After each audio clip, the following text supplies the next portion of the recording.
नए हफ्ते की शुरुआत की है बाजार ने इतिहास बनाने के साथ। निफ्टी मजबूती के साथ कारोबार करता हुआ लाइफ टाइम हाई से थोड़ा दूर और बैंक निफ्टी बनाता हुआ नए रिकॉर्ड और नए रिकॉर्ड पर पहुंचने के बाद न सिर्फ टिकता हुआ बल्कि मजबूती के साथ कारोबार करता हुआ।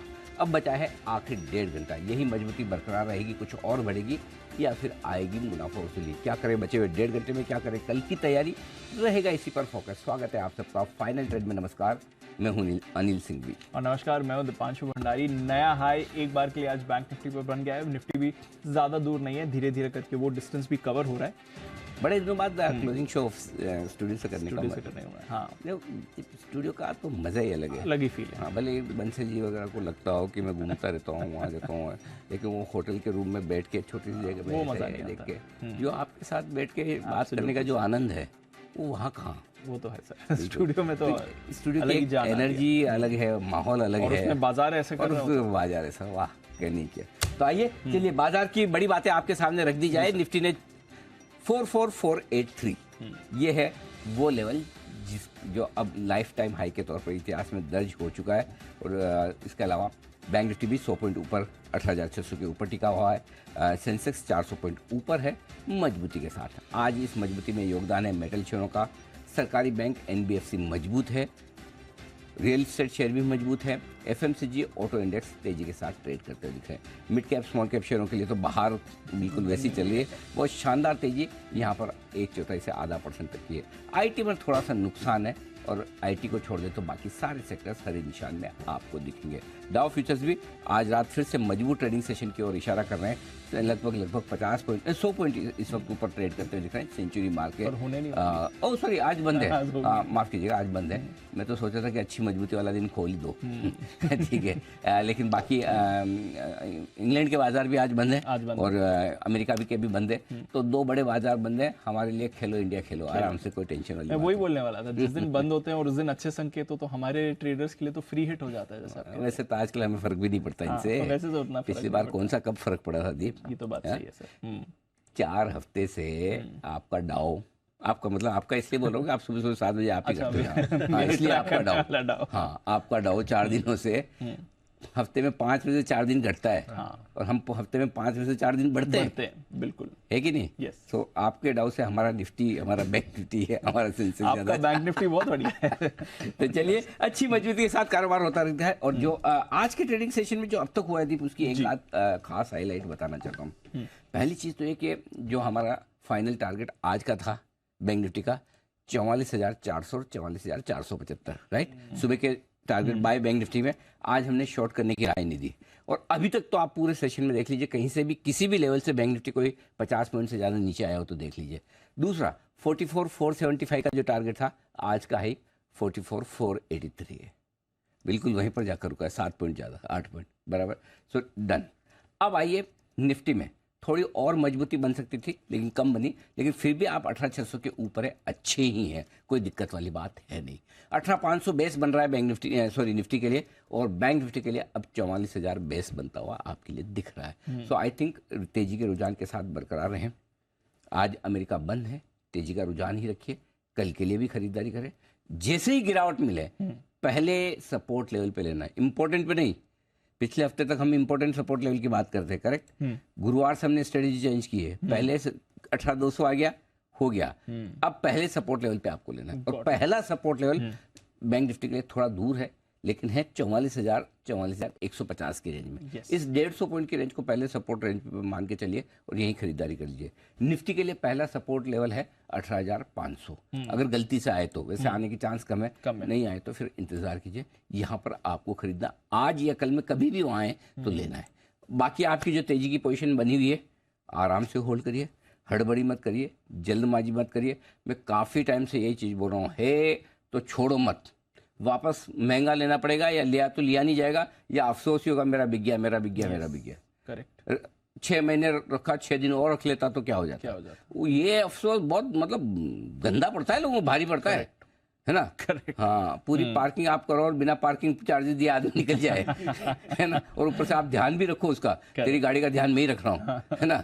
और फिर वो पता चला कि आप इधर उधर थोड़े से उधर निकल गई गाड़ी बिना चार्ज दिए, वैसा हाल हो जाएगा। सो जो अच्छी चीज है, अच्छे भाव में ली हुए, दबा के छोड़ना नहीं है, छोड़ना नहीं। हाँ जल्दी से नहीं, है ना, या तो बहुत ओवरबोट हो जाए या कुछ ऐसा, मतलब जरूरत से ज़्यादा महंगा हो जाए, इजीली नहीं देना, कहने का मतलब पूरा बनाना है, पूरा बनाना। हाँ पूरा बनाना है। और बाय ऑन डिप्स की स्ट्रेटजी रख लीजिए, जब भी मौका मिले नीचे वापस लेने लेना। लीडरशिप बैंक निफ्टी की तो आई गई है, लाइफ टाइम हाई खुले नीले आकाश में है, 44,500 45,000 के जो बड़े टारगेट है उसमें से एक तो मिल ही गया एक तरह से, 45,000 के आसपास का भी मिल ही जाएगा, कोई बड़ी बात है नहीं। रहा सवाल निफ्टी का, निफ्टी 18,800 के आसपास, बेसिकली 18,600 18,800 निफ्टी के लिए अब रुकावट की नई जगह बनेगी। इस रेंज में आके थोड़ा सा टाइम पास करेंगे, जिसे हमने 18,100 18,300 की रेंज में टाइम पास किया ना दीप, वैसे 18,600 18,800 की रेंज में अब हमें थोड़ा टाइम पास करना चाहिए यहाँ पे आकर, लाइफ टाइम हाई के आसपास। तो धीरे धीरे खिसकेंगे, ऊपर जाएंगे, कोई टेंशन वाली बात नहीं, अभी तक ऑल इज वेल। समझ गया, लेवल्स को रिस्पेक्ट करिए, ऑल इज वेल, कोई परेशानी वाली बात नहीं है। देखिए जबरदस्त मूव इस समय बाजार में आ भी रही है। आइए फिर जानते हैं कौन से स्टॉक्स पर आपको एक्शन दिख रहा है, खबरें कौन सी आई हैं और आने वाले दिनों के लिए इंपॉर्टेंट ट्रिगर्स कौन से हैं। कुशल अरमान दोनों हैं तैयार। कुशल गुड आफ्टरनून, बताएं ट्रिगर्स कौन से इंपॉर्टेंट। गुड आफ्टरनून दीप। ट्रिगर्स में देखिए इप्का लैब के तो नंबर्स आ चुके हैं, अभी भी आईआरसीटीसी के नंबर्स आने बाकी है, पोस्ट मार्केट एक्सपेक्टेड है, तो ये तो आज का हाईलाइट है। साथ ही आपको ये ध्यान रखना है कल के दिन में जो ट्रिगर्स इंपॉर्टेंट है उसमें निफ्टी से अपोलो हॉस्पिटल्स, कल इनफैक्ट लार्जली जो Q4 आंकड़े हैं वो खत्म होते हुए नजर आएंगे, और निफ्टी से दो कंपनियां अपोलो हॉस्पिटल्स और अदानी पोर्ट्स एंड सेज यहाँ पर फोकस करिए। और F&O स्पेस से टोरेंट फार्मा भी अपने नंबर्स डिक्लेयर करेगी। टोरेंट फार्मा की तो यहाँ पर नतीजों के साथ साथ आपको फंड जुटाने पर भी वोट बैठक है। बामुल लॉरी इन्वेस्टमेंट्स यहाँ पर नतीजों के साथ कंपनी बाईबैक या बोनस शेयर जारी करने पर भी विचार करती हुई दिखेगी। यही नहीं, एक्स डेट है आईटीसी और वेदांता की, जो उन्होंने अंतरिम डिविडेंड और डिविडेंड का ऐलान किए थे स्पेशल डिविडेंड्स के, उसको लेकर ये एक्स डेट होती हुई दिखेगी। ग्लोबल इवेंट के लिहाज से यूएस के परस्पेक्टिव से मार्च महीने का उनका हाउस प्राइस इंडेक्स और साथ ही मई महीने का कंज्यूमर कॉन्फिडेंस डेटा आपके सामने आएगा। साथ ही मई महीने का ही कंज्यूमर कॉन्फिडेंस यूरोप का भी आपको कल के दिन में आता हुआ दिखेगा। जहां तक 31 मई का सवाल है, बुधवार के लिहाज से भारत का Q4 जीडीपी आंकड़ा ये आपके सामने आएगा, तो ये इंपॉर्टेंट है। साथ ही वेदांता के चेयरमैन अनिल अग्रवाल साहब शेयर होल्डर्स के साथ 3 बजे बातचीत करते हुए नजर आएंगे। यही नहीं, MSCI के जो चेंजेस हैं वो बदलाव हो जाएंगे, यानी कि 31 तारीख की क्लोजिंग से MSCI के चेंजेस इफेक्टिव होंगे, जिसमें इंक्लूजन में मैक्स हेल्थ केयर, HAL और साथ ही सोना BLW, और एक्सक्लूड होंगे Adani transmission, Adani total gas और साथ ही इंडस टावर। एक्स डिविडेंड होगा SBI का काउंटर, साथ ही एक्स डेट है मैक्रोटेक डेवलपर्स के बोनस शेयर जो इन्होंने जारी किए थे। और ग्लोबल इवेंट के लिहाज से अंत में यूरोप का जो ECB फाइनेंशियल स्टेबिलिटी रिव्यू है ये होने वाला है, तो देखना होगा कि यहाँ से किस तरह के कमेंट्स निकल कर आते हैं। तो ये आपके लिए इंपॉर्टेंट कुछ ट्रिगर्स मंथ एंड, उसके बाद नए महीने में हम देखते हैं काफ़ी सारा डेटा आता भी है। आइए आज के कुछ नतीजे और खबरें जो हैं वो अरमान बता रहे हैं। गुड आफ्टरनून अरमान, बताइए जी। कई सारे नतीजे आते हुए दिखे हैं, जिसमें सबसे पहले अगर आप बात करें इप्का लैब्स के नतीजे हैं, आय लगभग 17% बढ़कर आती हुई दिखी है। ग्रॉस मार्जिन्स यहाँ पर कटौती आती हुई दिखी है, 67% से गिरकर 61% के आसपास आते हुए दिखे हैं। मार्जिन्स में भी 17% के जो मार्जिन थे वो 12% के आसपास आते हुए दिखे, और मुनाफे में भी लगभग आपको 43% के आसपास की गिरावट दिखेगी। एक्सरोटाइल मुनाफा 8 करोड़ से घटकर 1 करोड़ पर आता हुआ दिखा है। मार्जिन्स में भी गिरावट है, 15.7% से गिरकर 10% के आसपास आते हुए 131 करोड़ पर आता हुआ दिखा है। और आय में अगर आप देखें तो लगभग 27% का उछाल है। आंध्रा शुगर्स मुनाफा लगभग 60% के आसपास गिर कर आया है, आय में भी लगभग 5% के आसपास की गिरावट है। NIIT लिमिटेड मुनाफे से जो कंपनी घाटे में आती हुई दिखी है, जो उनको 67 करोड़ का मुनाफा था, वो अगर देखें कंपनी को इस बार 9.5 करोड़ के आसपास का जो है घाटा आता हुआ दिखा है। और आय में भी अगर आप देखेंगे गिरावट है, लगभग 81 करोड़ से गिरकर लगभग 60 करोड़ के आसपास आती हुई दिखी है। खबरों में BPCL पर आपको ध्यान रखना है, क्योंकि डीजल में भी अब एथेनॉल मिलाने की योजना है, और इस पर ये अपडेट ये भी है कि डीजल में इथेनॉल मिलाने के लिए जो जरूरी रिसर्च है वो जारी है। PG इलेक्ट्रोप्लास्ट यहाँ पर जैना ग्रुप के साथ इन्होंने JV का गठन किया है, और ये इसलिए है क्योंकि LED TV के मैन्युफैक्चरिंग प्लांट के लिए जो है, मैन्युफैक्चरिंग करने के लिए जो है इस JV का गठन किया गया है। इमामी पेपर 1.6 रुपये प्रति शेयर डिविडेंड का बोर्ड की मंजूरी मिलती हुई दिखी है। और ONGC पे FY24 के लिए कुछ ऐसे अपडेट्स आते हुए दिखे हैं, और आगे के लिए भी अपडेट आते हैं, जिसमें FY24 के लिए उन्होंने बताया कि जो कैपिटल एक्सपेंडिचर वो करने वाले लगभग 30,000 करोड़ के आसपास का करने वाले हैं, और FY25 और FY26 तक करीब 5 करोड़ टन जो है ऑयल उत्पादन बढ़ाने का उनका लक्ष्य है। और अंत में कुछ ब्लॉक डील्स हैं, जिसमें पावर ग्रिड 13.6 लाख शेयर्स हैं, क्लीन साइंस लगभग 40 लाख शेयर्स है, लगभग 3.8% इक्विटी, ONGC 19 लाख और अंबुजा सीमेंट 37 लाख शेयरों के कई सौदे किए गए। ढेर सारी ब्लॉग रील्स, ढेर सारी खबरें और ढेर सारे नतीजे। ये है अब तक की कहानी और बचा हुआ 1.5 घंटा भी इसी तरह एक्शन पैक रहेगा, क्योंकि रिजल्ट्स की बहार रहेगी एक के बाद एक आपके सामने। लेकिन एक्सपर्ट्स का पूरा पैनल आपके साथ तैयार है। आइए दर्शन कर लीजिए महानुभावों का। सुमित जी, सचिन जी, कुणाल जी, राकेश जी, आशु जी थम्स अप करते हुए, और आशु जी थम्स अप ही कर रहे हैं, अंगूठा नहीं दिखा रहे चढ़ाने के लिए। नहीं, ओके। आशु जी अपनी बायोमेट्रिक प्रेजेंस दिखाते हुए, और इसके अलावा हमारे साथ सिद्धार्थ जी और हिमांशु जी भी है तैयार। आप सबका बहुत बहुत स्वागत है। हिमांशु जी के लिए बिगुल, हिटमैन हिमांशु।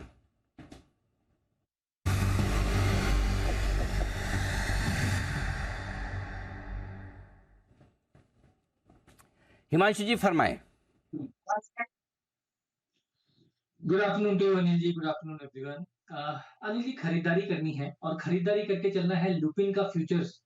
यहाँ पर अनिल जी बहुत ही शानदार एक डेली चार्ट पर एक लंबे समय के बाद एक रिवर्सल देखने को मिला है, इन्वर्टेड हेड एंड शोल्डर का ब्रेकआउट देखने को मिला है, और मेरा ऐसा मानना है कि ये स्टॉक काफी अच्छी यहाँ से रिकवरी आने वाले दिनों में दिखाने का पोटेंशियल रखता है। हमने देखा कि बहुत अच्छी रिकवरी ग्लेनमार्क और फार्मा स्टॉक्स में, औरोबिंदो फार्मा, उन तरह के स्टॉक्स में देखने को मिली, लेकिन ये स्टॉक अभी तक नहीं चला है। और अब यहाँ पर भी जिस तरह का आज ब्रेकआउट आया है, मेरा मानना है कि 840-850 रुपए तक के शॉर्ट टर्म टारगेट्स यहाँ पर देखने को मिल सकते हैं। तो BTST करके चलेंगे 798 के स्टॉप लॉस के साथ लुपिन के फ्यूचर में। 825 रुपए का पहला टारगेट, 840 रुपए का दूसरा टारगेट। 840 के 2 टारगेट्स के लिए खरीदारी करें। लुपिन फार्मा भी अब पार्टी को ज्वाइन कर रहा है। आइए सुमित जी के पास चलते हैं, सुमित के सुपर हिट के लिए।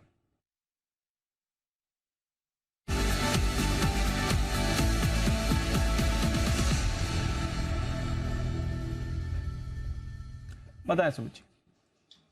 Good afternoon Deepanshu. Deepanshu, buy का स्टॉक रडार पे आया। स्टॉक का अभी भाव चल रहा है 213 रुपए 50 पैसे, 213 रुपए 60 पैसे। स्टॉक का नाम है टाटा पावर। टाटा पावर के अंदर बहुत समय के बाद अब एक ब्रेकआउट का सिग्नल मिल रहा है। स्टॉक ने पिछले कुछ दिनों में लोअर लेवल से अच्छी तेजी भी दिखाई है, और आज स्टॉक के अंदर अभी जो कल का हाई ब्रेक हो रहा है वो ये शो कर रहा है कि रिसेंट के स्विंग हाई के ऊपर ये स्टॉक अभी आ चुका है। स्टॉक के अंदर मेरे को लग रहा है कि यहां से आने वाले दिनों के अंदर 8 से 10% का मूव ऊपर की तरफ देखने को मिलेगा। जिन्होंने पोजीशंस बनाए वो लोग होल्ड करें, यहाँ पे फ्रेश खरीदारी करें, क्योंकि जस्ट अभी ब्रेकआउट देखने को मिल रहा है और यहाँ से एक बढ़िया मूव ऊपर की तरफ देखने को मिलना चाहिए। छोटा सा स्टॉप लॉस नीचे में लगाएं 210 रुपए का, 210, 210.50 ये नीचे में सपोर्ट है, तो 210 के स्टॉप लॉस से टाटा पावर में खरीदारी करके चलने का सलाह रहेगा। ऊपर में जो टारगेट देखने को मिल सकते हैं 220 रुपए का इसका पहला टारगेट होगा, 224 रुपए का इसका दूसरा टारगेट होगा। एक हफ्ते में ये ऊपर के टारगेट अचीव होने चाहिए। एक हफ्ते का व्यू लेके खरीदारी करें 210 के स्टॉप लॉस से 220, 224 के टारगेट्स के लिए। ओके, तो ये है आपके लिए टाटा पावर में खरीदारी करने की राय सुमित जी की तरफ से। आइए बिगुल की भरमार है, बैक टू बैक आ रहे हैं आपके लिए कुणाल जी, Rakesh ji, chart corner.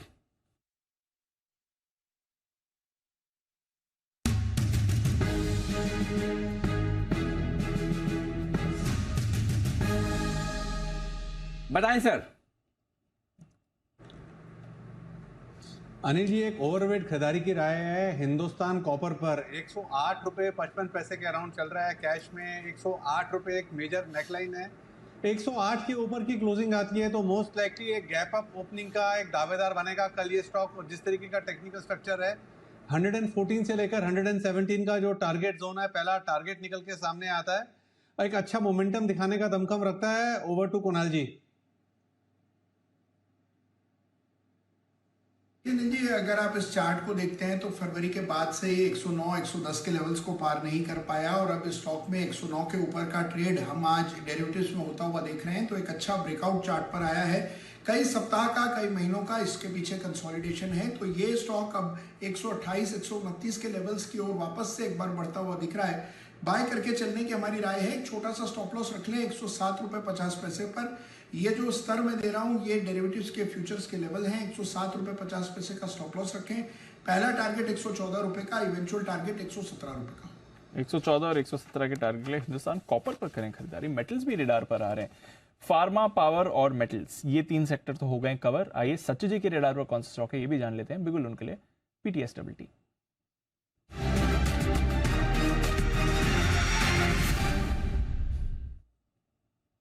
Good afternoon Sachin ji, बताएं सर। दीपांशु, यहाँ पर फाइनेंशियल्स में से एमएनएम फाइनेंशियल ने भी एक फ्रेश ब्रेकआउट अभी रजिस्टर किया है। ये पर्टिकुलर ट्रेडिंग आइडिया हमने हमारे क्लाइंट्स को जस्ट अभी रिकमेंड भी की है। ओवरऑल स्ट्रक्चर अगर देखें तो वीकली चार्ट पे एक राइजिंग 3 फॉर्मेशन है जिसका जस्ट अभी कंफर्मेशन हुआ है, प्लस डेली चार्ट पे एक क्लासिक बुलिश फ्लैग फॉर्मेशन है। सो लगभग ये जो मोमेंटम निकला है स्टॉक में, ये लगभग 296 के आसपास स्विंग बनाना चाहिए। सो पहला टारगेट होगा अराउंड 296 का, पोजिशनल टारगेट होगा अराउंड 315 का। खरीदारी करनी है एमएनएम फाइनेंशियल्स के फ्यूचर्स में 283 के स्टॉप लॉस के साथ। ये खरीदें। आज सुबह ही जय की भी राय आई थी मेरे ख्याल से शो के क्लोजिंग के वक्त। एमएनएम फाइनेंस उनकी तरफ से भी रिकमेंडेशन लिस्ट में आया। खरीदारी करने की राय सचिन जी की भी, सिद्धार्थ जी के लिए भी बिल्कुल है सुपर सेट।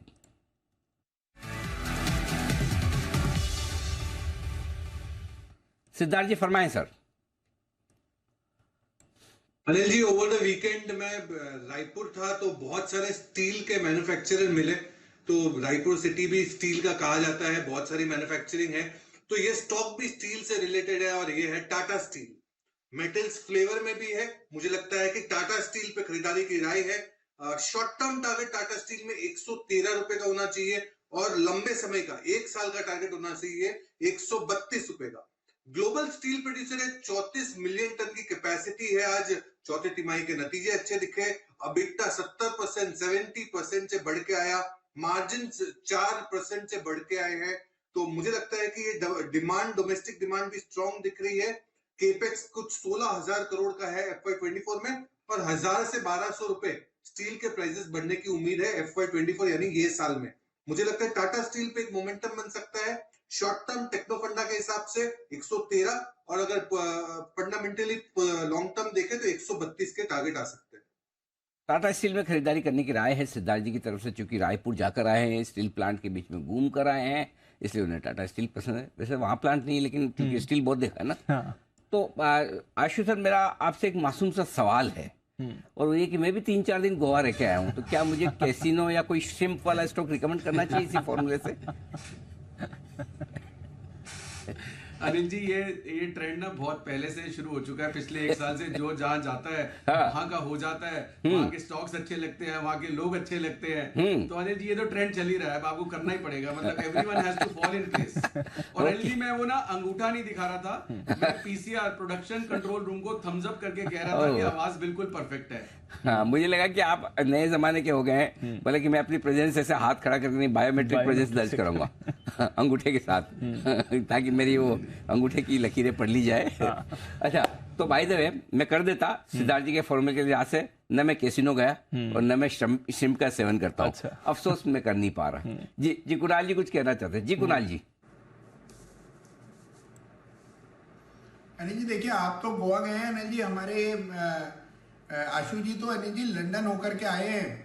तो अनिल जी लंदन में तो नए महाराजा धीराज बने हैं लंदन में। हाँ। तो अनिल जी उनको इस हिसाब से कौन सा शेयर खरीदना चाहिए बताइए Anil ji. Oh yes, London में फोटो भी देखी थी हमने। हाँ। एक बार फोनर भी किया था, आई थिंक। हाँ, 2 लोगों ने पकड़ रखा था आशु जी को। आशु जी वो प्यार से पकड़ा था या कुछ और ऐसा? मतलब दो वहाँ के पुलिस वाले जो होते हैं उन्होंने पकड़ के रखा था, आप बीच में थे। अनिल जी, ये एक मैसेज था कि हम सबसे जगह जाके सब दोस्ती हो जाती है। तो अनिल जी उनसे दोस्ती हो गई थी, तो उन्होंने कहा कि मतलब एक पिक्चर तो होनी चाहिए, मतलब हमारा थोड़ा सा तो मतलब उनको लगा कि हम टीवी पे आते हैं, अनिल सिंघवी जी के साथ दिखते हैं, इतने लोग देखते हैं, तो वो भी कुछ लोगों को दिख जाएंगे। तो अनिल जी उस वजह से उन्होंने कहा। ये बहुत ही अच्छा आइडिया है और होना भी चाहिए। मेरे जैसे समझदार लोग तो समझ जाते हैं, लेकिन बंसल जी का ये मानना है कि इसे अरेस्ट माना जाए। बोले अगर दोस्ती के साथ की तो चाय वाय की कॉपी या कुछ ग्लास हाथ में होनी चाहिए, वैसे दिखी नहीं। जी बंसल जी। नहीं अनिल जी, मैं ये कहना चाह रहा हूँ, जैसे अभी बोला गया है ना कि आप गोवा गए थे तो कोई स्टॉक आप भी रिकमेंड करेंगे, आप पूछ रहे थे। अनिल जी, आपने अभी तक एक तस्वीर तो अनिल जी अपनी शेयर नहीं करी गोवा की। तो जितनी भी तस्वीरें देखी गई हैं वो किसी ना किसी दूसरे हैंडल से, अनिल जी दूसरे सोशल मीडिया प्लेटफॉर्म पे देखी गई। अनिल जी, मैंने तो एक भी तस्वीर आपके हैंडल से गोवा की देखी नहीं अनिल जी। तो आपसे तस्वीर तो अनिल जी शेयर हुई नहीं, आप कहाँ स्टॉक वॉक रिकमेंड करेंगे अनिल जी गोवा नहीं? ठीक है, मैं कोशिश करता हूँ आपके साथ शेयर करने की। आइए तब तक एक बार जल्दी से मार्केट व्यू आशु सर से लिया जाए। सर बताएं क्या व्यू, अगर कोई स्प्रेड बनाना तो वो भी बताएं। अनिल जी देखिए, व्यू तो वही 19,000 का है कि निफ्टी धीरे धीरे 19,000 की तरफ जा रहा है। पिछले दिनों में कई बार बात हुई अनिल जी की जिस तरह की कंसोलिडेशन हुई है, क्योंकि अनिल जी 1000 पॉइंट की रिकवरी के बाद जब 18,000 हो जाता है, 18,100 हो जाता है तो लिया नहीं जाता। तो इसलिए मैं बार बार बोल रहा था कि मतलब डाउट नर्स नहीं करना चाहिए। जब ऊपर की जर्नी शुरू हुई है तो उसमें पूरी तरह पार्टिसिपेट करना चाहिए। तो अनिल जी स्ट्रेंथ बहुत अच्छी है। बैंक निफ्टी हो सकता है यहाँ से आउट परफॉर्म थोड़ा सा करे, लेकिन निफ्टी भी चलना चाहिए धीरे धीरे, मतलब ऊपर का ही है। Having said that Anil ji, जो आज अगले 3 दिन के लिए है वो ना मेरा एक बियर स्प्रेड है, और उसका मैं रीजन देता हूँ अनिल जी क्यों है। देखिए अनिल जी FIs बाइंग हो रही है, लॉजिक में मतलब लोग डिफाई कर रहे थे कि नहीं इससे ऊपर क्या जाएगा, यहाँ नहीं लेना, एक्सट्रीम बातें हो रही थी, कोई न्यू हाइज की लंबी बात कर रहा था, कोई स्ट्रॉन्ग करेक्शन की बात कर रहा था। डेटा पॉइंट में कहीं स्ट्रॉन्ग करेक्शन दिखती नहीं है, लेकिन वो एक माइंडसेट बना हुआ है कि नहीं इससे ऊपर क्या जाएगा। बट अनिल जी अब वो तो सब चलते चलते शॉर्ट कवरिंग, अंडर ओनरशिप, वो सारे पैटर्न बन रहे थे और आप भी मतलब रोज कहते रहे। बट आज अनिल जी जो मार्केट में गैप अप एक अच्छा हुआ है ना, मतलब अगेन मान लीजिए मार्केट में स्ट्रक्चरल अभी तेजी है, जो आज गैप अप हुआ है वो न्यूज के बाद हुआ है, जो डेट सीलिंग की न्यूज आई है। तो अनिल जी थोड़ा सा मुझे लगता है कि यहां से एक कंसोलिडेशन या एक डिप आ सकता है, उसके लिए एक इंश्योरेंस स्प्रेड है मेरे पास। फिर बोल रहा हूं अनिल जी इंश्योरेंस स्प्रेड है और टेम्परेरी स्प्रेड है, मंदी का स्प्रेड नहीं है। अभी हम 18,600 चल रहे हैं अनिल जी, 18,600 की एक पुट लेनी है और 18,450 की 2 पुट बेचनी है। ये स्प्रेड बनाने में अनिल जी सिर्फ 16 रुपए लगेंगे, सिर्फ 15-16 रुपए लगेंगे कि अगर मैं 18,600 की पुट लेता हूं, 18,450 की 2 पुट बेचता हूं, सिर्फ 15 या 16 रुपए लगेंगे। सेफ कहां तक है? 18,300 तक। अनिल जी 18,600 चल रहा है, सिर्फ 16 रुपए देके मुझे लगता है कि इसमें हम 50, 70, 80, 100 रुपए भी बना सकते हैं। सो अनिल जी ट्रेडिंग बेट है only for a smaller dip और प्रॉब्ली a complacent dip के today the market gap up was on back by news flow debt ceiling वाला, कि सुबह मतलब वो जिस तरह से अभी क्या होता है कि जो वेट भी कर रहा होता है ना कि मैं शॉर्ट नहीं काटूंगा या नहीं लूंगा, एक दिन ऐसा आता है कि वो जब अच्छी न्यूज आती है ना उसमें अनिल जी वो सब ट्रैप हो जाते हैं कि नहीं अब ले लेते हैं, तो एक टेम्परेरी थोड़ा सा डिप आता है। तो अनिल जी फिर मैं बात कर रहा हूं, स्ट्रक्चरल तेजी बनी हुई है, मतलब जो जर्नी है 19,000 की शुरू हो चुकी है, बीच बीच में जो वॉलेटाइल बाउट्स आएंगे उनके लिए कम पैसों में स्प्रेड है। अनिल जी एक और चीज मैं बताता हूं, ऑप्शंस में आजकल हो क्या रहा है अनिल जी, विक्स है 12-13 या जो भी आप बोलो, और जो ऑप्शन के प्रीमियम है वो उससे भी कम है, मतलब ऐसे लगता है 10 के विक्स पे है, और वॉलेटिलिटी अनिल जी जो बीच बीच में आती है वो 17-18 की आती है। तो अनिल जी पुट और कॉल दोनों बाय में जरूर होनी चाहिए। देखना ये पूरा जो ऑप्शन सेलिंग का स्ट्रक्चर है ना, ये मार्केट रिविजिट सबसे करवाएगी और सब देखना इसको इससे रीअलाइन होंगे। और हर बार जब चेंज होता है ना तो जो रीअलाइन होने का टाइम लगता है उसमें थोड़ा जो टाइम लगता है उसमें कुछ लोग अडेप्ट कर पाते हैं, कुछ नहीं कर पाते, तो हमें उस चीज का जरूर यूज करना है। तो मैं ऑप्शंस वालों के लिए जरूर बोल रहा हूं कि गुड टाइम टू बाय, इतने कम प्रीमियम पे कॉल और पुट्स मिलती हैं और मूवमेंट ऐसी होती है कि मजा आ जाता है। तो अनिल जी स्प्रेड के लिए मतलब एक बेसिक जो प्रीमाइस था वो मैंने शेयर किया, और ऑप्शन जरूर लेके रखनी चाहिए अनिल जी। आशीष जी आप भले कितना ही कोशिश करो हमें कि आप हमें डराए नहीं, लेकिन हम तो डरेंगे सर। अब बताओ एक के सामने 2 फुट क्यों बेची? नहीं डरेंगे, हम डरेंगे। आज बहुत दिनों बाद आपने 2-2 फुट बेची है, कैसे नहीं डरे?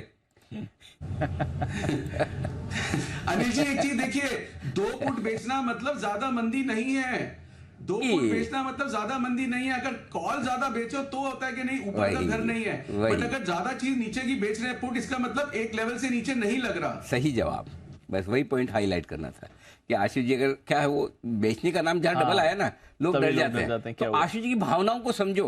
आशीष जी पुट बेच रहे हैं, कॉल नहीं बेच रहे। कॉल बेचे होते तो मैं तो अभी कुर्सी से हिल जाता था एकदम बिल्कुल। तो पुट बेच रहे यानी कि नीचे की रिस्क कम है, लेकिन थोड़ा सा अगर कोई गिरावट का मामला बनता है तो उसके लिए आपकी हेजिंग होनी चाहिए, इंश्योरेंस होना चाहिए, ये मानना है आशीष सर का। आइए बढ़ते आगे और एक बड़ी और एक्सक्लूसिव खबर की तरफ चलते हैं, और हमारे संवाददाता तरुण शर्मा हमारे साथ नई दिल्ली से इस वक्त कार्यक्रम में हो रहे हैं शामिल। तरुण बताइए क्या है बड़ी खबर आपके पास? बिल्कुल सर, मैं बताना चाहूँगा कि सीमेंट पे जो जीएसटी कट का हम इंतज़ार कर रहे थे वो इंतज़ार हो सकता है कि लंबा इंतज़ार हमें करना पड़ सकता है, और उसका रीज़न भी साफ़ है क्योंकि जो वित्त मंत्रालय है वो फिटमेंट के पास जरूर इस सीमेंट में कटौती के लिए भेजेगा, लेकिन जब 2 साल पहले जब ये चर्चा की गई थी, फिटमेंट ने भी इसको इवेल्युएट किया था, तब 30 से 40 हज़ार करोड़ का नुकसान यहाँ पे हर साल देखने को मिल रहा था सीमेंट में, यदि जीएसटी 28% से यदि 18% सस्पेंड कर दिया जाए तो। अब सीमेंट के रेट्स भी बढ़ गए हैं तो इस वजह से जो नुकसान है वो ज़्यादा हो सकता है। तो ऐसे में जो फिटमेंट कमेटी है वो इस चीज़ को अप्रूव कर पाना उसके लिए काफ़ी मुश्किल होगा, और जो स्टेट्स हैं वो इस लॉस को बियर कर पाएँ ये भी एक मुश्किल होगा, जो हमारे सोर्सेज हैं वो ये बता रहे हैं। लेकिन इसका एक रास्ता जरूर वित्त मंत्रालय ने निकाला है। रास्ता है कि जो रेट रैशनलाइजेशन की जो कमेटी बनाई गई है जिसमें सभी आइटम्स पे रेट रैशनलाइजेशन देखा जा रहा है कि किसको किस रेट पे रखा जाए, तो उसमें सीमेंट को भी ट्रांसफ़र किया जा सकता है। सीमेंट का एनालाइज उस रेट रैशनलाइजेशन कमेटी में हो सकता है। ये भी एक ऑप्शन वित्त मंत्रालय जो है वो जीएसटी काउंसिल को दे सकता है कि इसको अब रेट रैशनलाइजेशन कमेटी के अंदर इस पर चर्चा की जाए। तो जो हम उम्मीद कर रहे थे कि इस बार जो जीएसटी काउंसिल में सीमेंट पे रेट कट हो सकता है उसमें हो सकता है कि इंतज़ार करना पड़े, और जिसका बड़ा रीज़न जो है वो है कि काफ़ी बड़ा नुकसान यहाँ पे सभी सरकारों को झेलना पड़ेगा रेट यदि कम किए जाते हैं। इसके साथ साथ जुलाई के बाद से हमारा जो बेस वैल्यू है वो भी, क्योंकि पिछले साल अप्रैल के अंदर हमारा सबसे हाई जीएसटी कलेक्शन हुआ था, इस साल भी हमने वो देखा, तो अब जो है इस साल से बेस वैल्यू जो है वो ऊपर मिलेगी, जिस वजह से जो ग्रोथ है वो हो सकता है कि हमें कम होती हुई दिखाई दे। तो ऐसे में सरकार या राज्य सरकार इस पर रिस्क लेना पसंद नहीं करेगी। लेकिन सरकार का ये वित्त मंत्रालय का ये भी मानना है कि क्योंकि जो कॉर्पोरेट हाउसेज या जो हाउसिंग कंपनीज हैं वो तो इनपुट टैक्स क्रेडिट ले लेती हैं सीमेंट पे, लेकिन आम इंसान जो है वो सीमेंट की कॉस्ट का इनपुट टैक्स क्रेडिट नहीं ले पाता है। लेकिन रियल एस्टेट के अंदर एक बड़ी टैक्स धांधलियाँ भी पकड़ी जाती है। जब तक वो लूपहोल पूरा नहीं हो जाता तब तक जो सीमेंट और स्टील ऐसी दो सेगमेंट है जिनसे जीएसटी वसूल करना आसान है। इस वजह से भी ये भी एक बड़ी वजह है कि जीएसटी जो है वो अभी सीमेंट पे रेट कट कर पाना काफ़ी मुश्किल होगा। ओके, तो ये है आपके लिए बड़ी खबर सीमेंट कंपनियों के लिए नेगेटिव भी। जीएसटी काउंसिल की जो कमेटी है जिसमें सीमेंट पर जीएसटी 28% से घटाकर 18% किया जाना था, उस पर कई बार काफ़ी समय से चर्चा चल रही कि अगली मीटिंग जब होगी शायद उसमें बातचीत हो सकती है, चर्चा हो सकती है। लेकिन तरुण एक्सक्लूसिव खबर ये दे रहे हैं कि ऐसा अभी नहीं होने वाला, क्योंकि 30 से 40 हज़ार करोड़ का नुकसान सरकार झेलने के मूड में है नहीं, पहली बात। और दूसरी बात, जीएसटी की चोरी जो अलग अलग तरीके से की जा रही है, अगर ऐसे सिचुएशन में ये और छूट दी जाए तो गलत होगा। और तीसरी बड़ी बात ये है कि फिलहाल इसे रेट रियलाइजेशन कमेटी के पास भेज दिया जाए, उस कमेटी की सिफारिश ली जाए, समझा जाए, उसके बाद निर्णय किया जाएगा। हालांकि वित्त मंत्री जी ने बजट के वक्त ये एक संकेत ज़रूर दिया था कि हम इस पर विचार करेंगे, लेकिन अभी थोड़ा समय लगता हुआ दिखेगा। तो आम धारणा ये थी कि अगली वाली जीएसटी काउंसिल की बैठक में इसे लिया जाएगा, इस मुद्दे को लिया जाएगा और हो सकता है इस पर विचार हो सकता है इस पर डिसीजन हो जाए। लेकिन फिलहाल ये मामला फिर से टलता हुआ दिख रहा है, जो सीमेंट कंपनी के लिए अच्छी खबर नहीं है। बुरी तो है ही है, बुरी भी क्या मतलब, ठीक है, सबको पता है जब तक ना हो तब तक न्यूट्रल है, जब ये हो ही जाए कि नहीं करेंगे तो नेगेटिव, करेक्ट, और जब ये हो जाए, घट जाए जीएसटी की दर, तो पॉजिटिव माना जाएगा। ये है सीमेंट कंपनी के लिए। धन्यवाद तरुण ये पूरी डिटेल देने के लिए। आइए बढ़ते आगे। 31 मई यानी कि परसों बाजार बंद होने के बाद MSCI इंडेक्स में होने जा रहे हैं ढेर सारे बदलाव। कौन कौन से बदलाव हैं, किन शेयरों को होगा फायदा, कहाँ होगा नुकसान, कहाँ होगी खरीदारी, कहाँ होगी बिकवाली, डिटेल सारी की सारी है वरुण के पास बताने के लिए तैयार हमारे स्टूडियो में। वरुण बताइए क्या बदलाव हो रहे हैं, किसको फायदा किसको नुकसान? तो अनिल जी बदलाव तो ढेर सारे हैं, ओके, लिस्ट काफ़ी लंबी है, तो मैंने कुछ इंपॉर्टेंट लेके आया जहाँ पे आपको कम से कम थोड़ा सब्सटैंशियल अमाउंट या तो इनफ्लोज हो सकते हैं या आउटफ्लोज हो सकते हैं। कुल मिला के अगर नेट देखेंगे तो भारतीय बाजारों में करीब $500 मिलियन के आसपास के इनफ्लोज है, वो आने का अनुमान है, और ये नुवामा की रिपोर्ट में दिया हुआ है, तो उनको ही मैं कोट कर रहा हूँ। आप देखेंगे तो MSCI ग्लोबल इंडेक्स में जो शामिल होने वाले हैं उसमें मैक्स हेल्थ, HAL और सोना BLW है, और इसमें सबसे ज़्यादा इन्फ्लोज जो है मैक्स हेल्थ में करीब 2580 करोड़ के आसपास निकल के आ सकते हैं। HAL और सोना BLW में 1400 से 1600 करोड़ के आसपास के इन्फ्लोज आ सकते हैं। जो स्टॉक्स बाहर जा रहे हैं उसमें Adani transmission, Adani total gas और इंडस टावर है। इसमें सबसे ज़्यादा आउटफ्लोज जो है अडानी टोटल गैस और ट्रांसमिशन में करीब 1400 से 1550 करोड़ के आसपास के आउटफ्लोज, और इंडस टावर में करीब 690 करोड़ के आसपास के आउटफ्लोज जो है इसमें हो सकते हैं इन बदलाव के चलते। अब काफ़ी सारे वेटेज भी चेंज हो रहे हैं, और वेटेज चेंज में सबसे बड़ा इम्पैक्ट अगर कहीं होगा तो कोटक बैंक पे होने वाला है, क्योंकि यहाँ वेटेज जो बढ़ाया गया है उसके चलते कोटक बैंक में करीब 6,500 करोड़ के आसपास के इन्फ्लोज जो है वो आने का अनुमान लगाया जा रहा है। दूसरे नंबर पे मारुति है 720 करोड़, फिर ONGC, अल्ट्राटेक, इंटरग्लोब, जोमेटो इस काउंटर पे नजर रखेगा। हाल फिलहाल में काफ़ी चर्चा में भी रहा है, लेकिन MSCI में वेटेज बदलने के चलते इस स्टॉक में करीब 550 सवा 500 करोड़ के आसपास के इन्फ्लोज जो है वो आ सकते हैं और जोमेटो के लिए ये बड़ी बात है। जिन काउंटर्स में आउटफ्लोज होंगे यानी कि वेटेज कम हुआ है उसमें रिलायंस है सबसे आगे 1250 crore, Infosys, ICICI bank, HDFC और JSW स्टील जो है इनमें थोड़े बहुत वेटेज घटे हैं, तो थोड़ा बहुत आउटफ्लो आपको देखने मिलेगा। स्मॉल कैप में अगर आप देखेंगे तो RVNL, अनुपम रसायन, NMDC है जहाँ पे 27 से 40 करोड़ के आसपास के इन्फ्लोज आ सकते हैं। लिस्ट काफ़ी लंबी है, कुछ चुनिंदा स्टॉक्स में आपको बता रहा हूँ।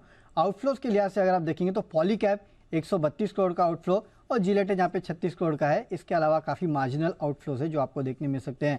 तो जो इनफ्लो आउटफ्लोज की लिस्ट है उसमें खासकर अगर आप देखेंगे तो निफ्टी की कंपनीज जहाँ पे वेटेज चेंज हुआ है उसके चलते आपको बदलाव देखने मिलेगा, और मिड कैप्स में खासकर MSCI ग्लोबल इंडेक्स में जो बदलाव हो रहा है उसके चलते मैक्स हेल्थ, HCL, सोना, BLW पे नजर रखेगा। बड़े इन्फ्लोज होने वाले हैं। Adani transmission, total gas, Indus tower में आउटफ्लोज हो सकते हैं। तो काफी ज्यादा बदलाव, बहुत सारे बदलाव है, काफी सारे। हाँ, काफी सारे। लिस्ट बहुत लंबी थी तो मैं इसके में कुछ सिलेक्ट करके लेके आया कि आई मीन जो नोटेबल है उन पे आप नजर रखेगा। और 31 मई के एंडिंग से होगा ये, 31 मई के एंडिंग क्लोजिंग से। तो वेडनेसडे का दिन काफी एक्टिव रह सकता है इन सारे काउंटर्स के लिए। चलिए इस पर रहेगी नज़र। ये है आपके MSCI के बदलाव। अदानी ग्रुप शेयर्स पर भी ऑफ कोर्स इसका इम्पैक्ट आपको आते हुए दिखेगा। कुछ नंबर्स भी आपकी स्क्रीन पर आ रहे हैं। ला उपाला देख लीजिए, मुनाफा यहाँ पर लगभग 19 करोड़ से बढ़कर 29 करोड़ का है। बढ़िया बढ़त आपने मुनाफे के आंकड़े में आती हुई दिखी, ऑलमोस्ट 50% की बढ़त है मुनाफे में। आय भी इनकी 90 करोड़ से बढ़कर 108 करोड़ की आती हुई दिखी है। तो अच्छे नंबर्स दिख रहे हैं। कुणाल जी एक बार जरा चार्ट भी पुल अप कर लिए। ला उपाला के 2.5% ऊपर भी है। नंबर्स पर थोड़ा स्टॉक भी रिएक्ट कर रहा है। 3 रुपए का डिविडेंड भी इन्होंने दिया है। 90 करोड़ की आय, 108 करोड़ की, 19 करोड़ का मुनाफा, 29 करोड़ का आते हुए दिखा है। चार्ट्स क्या कहते हैं सर? देखिए चार्ट पर एक कंसोलिडेशन चल रहा है दीपांशु। मुझे लगता है कि स्टॉक एक बार 400 के लेवल्स को पार कर जाए, एक ब्रेकआउट हो, तब इसमें खरीदारी की राय होगी। स्ट्रक्चर अच्छा है और कंसोलिडेशन में भी काफ़ी समय हो चुका है, तो मुझे लगता है कभी भी ब्रेकआउट आएगा और ब्रेकआउट आए तब इसमें बाय करें। तो मुझे लगता है ये स्टॉक आपको 450 के लेवल्स दोबारा दिखा सकता है, तो ब्रेकआउट आने पर मेरी खरीदारी करें। ओके, ला ओपला ये है वो स्टॉक्स जहां पर नतीजे आपकी स्क्रीन पर आते हुए। आइए स्वागत किया जाए, स्क्रीन पर तो नहीं लेकिन फोन लाइन पर आ रहे हैं सेठी साहब, सदावार सेठी साहब की शॉर्ट टर्म पिक्स।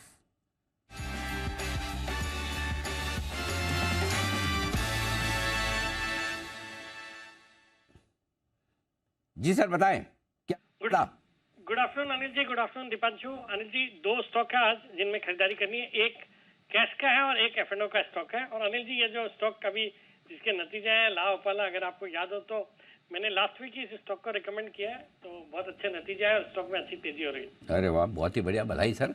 बताएं पहला। जो पहला स्टॉक है अनिल जी, कैश मार्केट का स्टॉक है। एक स्टॉक ब्रोकिंग कंपनी है, कंपनी का नाम है एंजल वन, जो अभी 1311 रुपए के लेवल पे ट्रेड करता है। पहले स्टॉक के शॉर्ट टर्म टारगेट है 1360 के, स्टॉप लॉस रखना 1285 रुपए का। ये एक प्योर रिटेल ब्रोकिंग कंपनी है जो mainly digital brokerage, leveraging technology जैसे artificial intelligence, machine learning, data science ये करती है।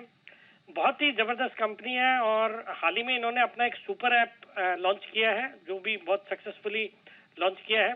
बाकी हम देख रहे हैं जो ग्रोथ भारत में रिटेल निवेशकों में हो रही है, जो नंबर ऑफ डीमैट अकाउंट्स खुलते हैं, तो FY23 में जितने नए डीमैट अकाउंट्स खुले उसमें 18% मार्केट शेयर एंजल वन का था।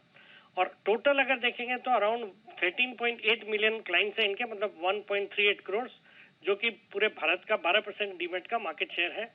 बाकी इस तिमाही के नतीजे आए, नतीजे बहुत ही दमदार थे। 264 करोड़ का पैट आया, जो पिछले साल 202 करोड़ का पैट था। बहुत अच्छे फंडामेंटल्स है। Operating profit margin close to 40%, return on equity 39%, return on capital employed 55%, और वैल्यूएशन के लिहाज से भी 15-16 के मल्टीपल पे ये अपने पीयर्स के कंपैरिजन में बहुत ही सस्ता स्टॉक है। अपने हाइट से अच्छा खासा करेक्ट होया हुआ है। मुझे लगता है यहाँ पे बिल्कुल खरीदना चाहिए 1360 के टारगेट के लिए। Stop loss 1285। 1285 stop loss, 1360 target, angel one करे खरीदारी। और दूसरा शेयर है वायदा कारोबार का। बताएं सेठ साहब क्या है आपको पसंद? अनिल जी, आज का जो वायदा कारोबार का शेयर है वो एक मेटल से रिलेटेड स्टॉक है। आज कई एक्सपर्ट्स ने मेटल स्टॉक्स पे रिकमेंडेशन दी है। मुझे अभी हिंदुस्तान कॉपर भी दिया, किसी ने टाटा स्टील भी दिया है। ऐसा ही एक स्टॉक रेन इंडस्ट्रीज आज मेरे रडार पे है। अनिल जी, ये सीपीसी बनाने वाली दुनिया की सबसे सेकंड लार्जेस्ट कंपनी है। सीपीसी यानी कैल्साइंड पेटकोक, जिसकी इसकी कैपेसिटी है 2 मिलियन टन की। फिर कोलतार का जो सेगमेंट है, इनका भारत की सबसे बड़ी कंपनी है कोलतार के सेगमेंट में, ग्लोबली प्रेजेंट है। इनका बहुत ही सिग्निफिकेंट कारोबार यूएस से होता है और कई सारी जो स्ट्रॉन्ग ग्रोथ वाली इंडस्ट्रीज है, जैसे टायर्स है, ऑटो है, ऑटो कंपोनेंट, और हाँ, एल्यूमिनियम पे इनके फॉर्चून्स डिपेंडेंट रहते हैं। और हम देख रहे हैं आज एल्यूमिनियम स्टॉक्स भी अच्छा कर रहे हैं। और सबसे अच्छी बात है कि स्टॉक के वैल्यूएशन बहुत ही सस्ते हैं। हाँ, इसमें एक सीमेंट का भी अच्छा खासा कारोबार है। करीबन 4 मिलियन टन की कैपेसिटी है सीमेंट की। प्रिया नाम का इनका ब्रांड है। 2 प्लांट है सीमेंट के, एक आंध्र प्रदेश में और एक तेलंगाना में। फिर कंपनी का पूरा फोकस है डेट रिडक्शन के ऊपर। और वैल्यूएशन के लिहाज से मैं बोल रहा हूँ बहुत ही सस्ता है। 3-4 के मल्टीपल पे स्टॉक ट्रेड करता है। मतलब FY23 में 1400 करोड़ का पैट रिपोर्ट किया, रिजल्ट आ गए ऑलरेडी इस क्वार्टर के, और मार्केट कैप है सिर्फ 5100 करोड़। बुक वैल्यू देखेंगे तो 260-61 की बुक वैल्यू है। तो बुक वैल्यू के सामने 100 आज 52-53 में ये स्टॉक 0.6 टाइम्स बुक ट्रेड करता है। बाकी FIs DIs भी अराउंड 17-18% ओन करते हैं। फिर मोनिस पाबराई जो एक रिनाउंड इन्वेस्टर है, उनकी इसमें अराउंड 8-9% हिस्सेदारी है। तो स्टॉक बहुत ही सस्ता लगता है इन लेवल्स पे। मुझे लगता है यहाँ पे खरीदारी करनी चाहिए। मेटल स्टॉक्स अब फोकस में भी आ रहे हैं। 162 का टारगेट है, 148 का स्टॉप लॉस। ओके, तो ये है रेन इंडस्ट्रीज का फ्यूचर खरीदारी करने की राय सेठी साहब की तरफ से आती हुई आपके लिए। दोनों ही stock Angel One, Rain Industries, Sethi साहब की पसंद। धन्यवाद सर, समय देने के लिए, पिक्स देने के लिए। चलिए, तो ये सेठी साहब की तरफ से 2 शानदार पिक्स, एंजल वन और रेन इंडस्ट्रीज। आइए अब लेते हैं अनिल जी से उनकी मार्केट स्ट्रैटेजी 2:30 बजे की।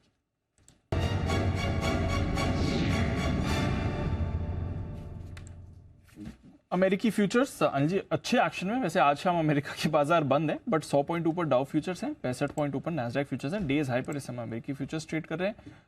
यूरोप के बाजारों में बढ़िया एक्शन बना हुआ है, खरीदारी आ रही है। यूके के बाजार बंद है, बाकी फ्रांस और जर्मनी में आपको हल्की हल्की खरीदारी दिख रही है। कच्चा तेल थोड़ा रिबाउंड कर रहा है। एशिया आज हांगकांग 1% नीचे था, अदरवाइज ज्यादातर एशिया के बाजार भी ठीक थे।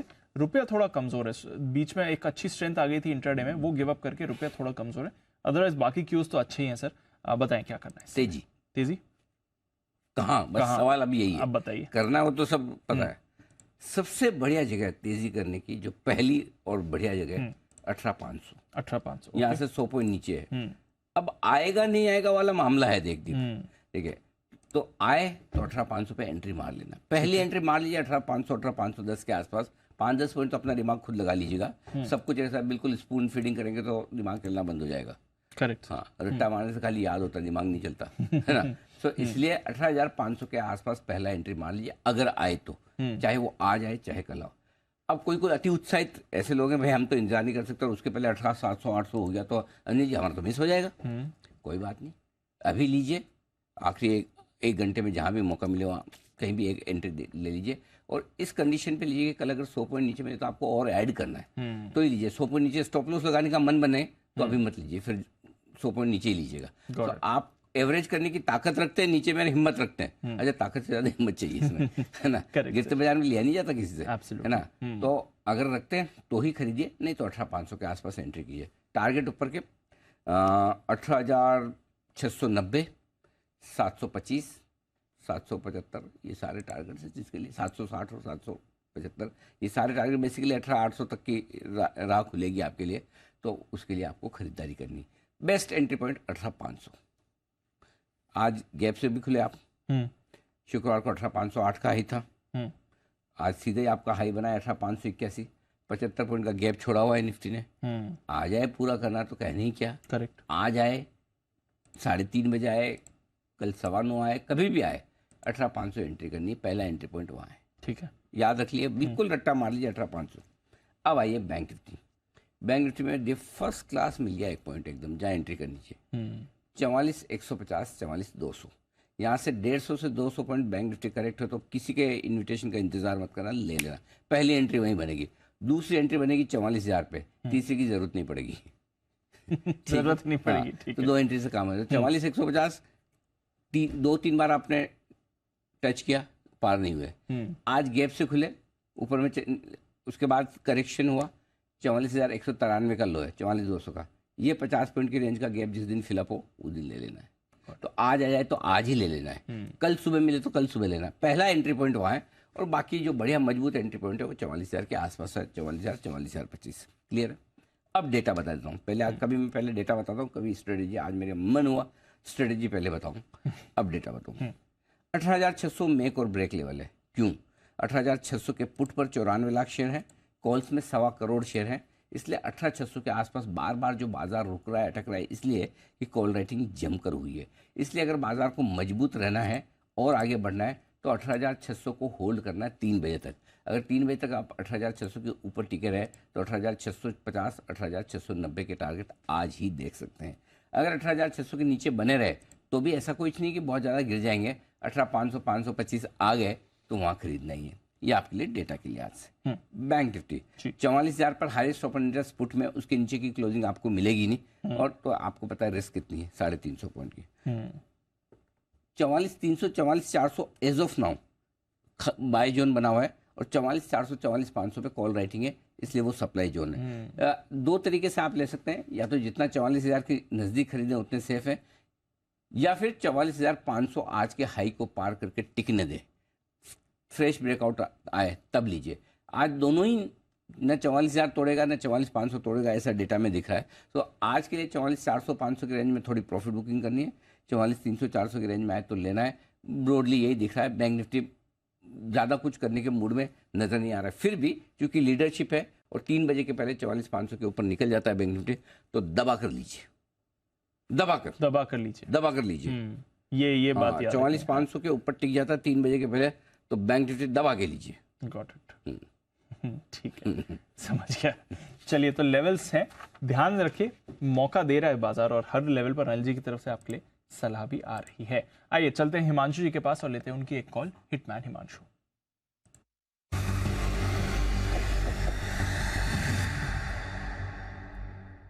बताएं सर। ट्रेंड के फ्यूचर्स में BTST करके जाना है। बहुत ही स्ट्रॉन्ग चार्ट रहा है ये, और एक कंसोलिडेशन का ब्रेकआउट आज के सेशन में आता हुआ नजर आ रहा है। फ्यूचर्स के लेवल हैं लगभग 1552, 1554 रुपए के आसपास के। तो करंट लेवल्स पे खरीदारी करेंगे। यहाँ पर स्टॉप लॉस मेंटेन करेंगे 1540 रुपए का, और मेरा मानना है कि कल तक यहाँ पर नए हाइज बनते हुए नजर आ सकते हैं। तो पहला टारगेट रखेंगे 1575 रुपए का, और दूसरा टारगेट 1590 रुपए का। ट्रेंड के फ्यूचर्स में BTST करके चलने की सलाह। ओके, ट्रेंड ये है आपके लिए खरीदारी करने की राय इस वक्त आती है। सुमित जी के लिए एक बिगुल, सुमित का सुपर हिट।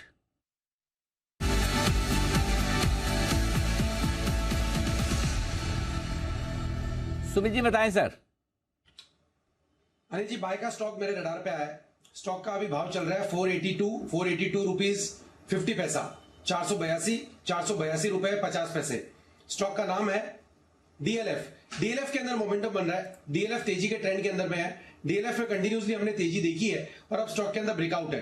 2010 के हायर लेवल पे DLF अभी आ चुका है। रिसेंट का स्विंग हाई भी ब्रेक कर रहा है। मेरे को लग रहा है कि आने वाले दिनों में DLF में 500 प्लस के लेवल जल्दी ही देखने को मिलेंगे।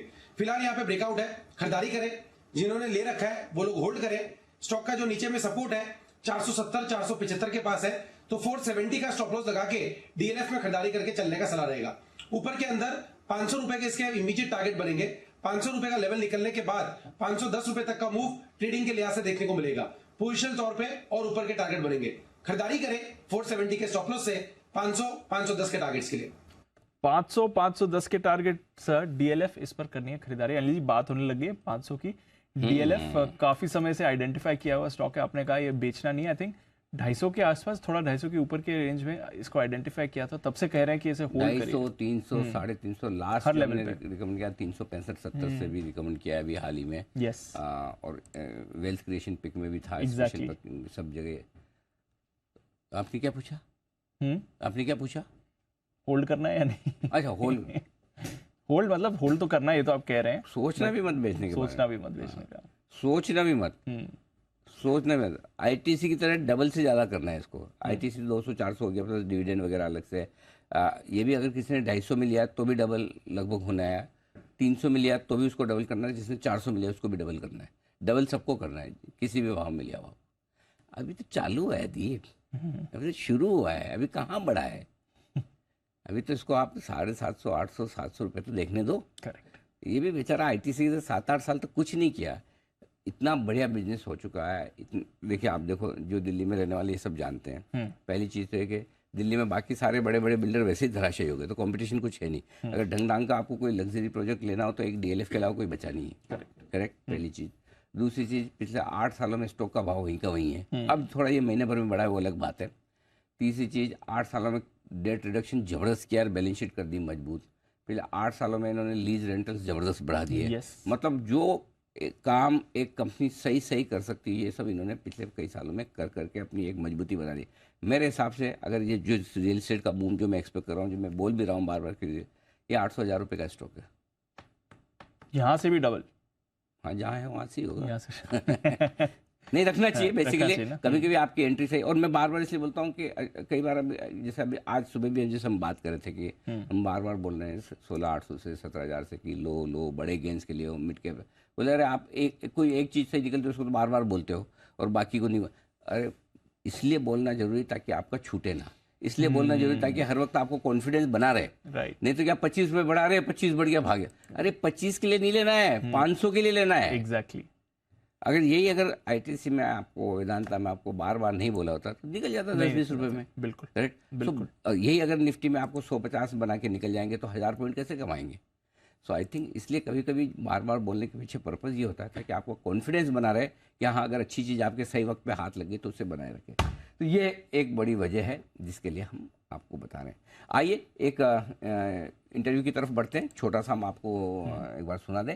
मार्च तिमाही में ओएनजीसी मुनाफे से घाटे में आई है, मार्जिन और आय में भी गिरावट दर्ज की गई है। नतीजों पर कंपनी के चेयरमैन और सीईओ अरुण कुमार सिंह से बातचीत की जी बिजनेस की एग्जीक्यूटिव एडिटर स्वाति खंडेलवाल ने। आइए सुनते हैं। जो एक्सपेक्टेशन थी उससे वीक आए numbers, specially at a time जब फेवरेबल सिचुएशन हम कह सकते हैं आपके जैसे कंपनीज के लिए थी।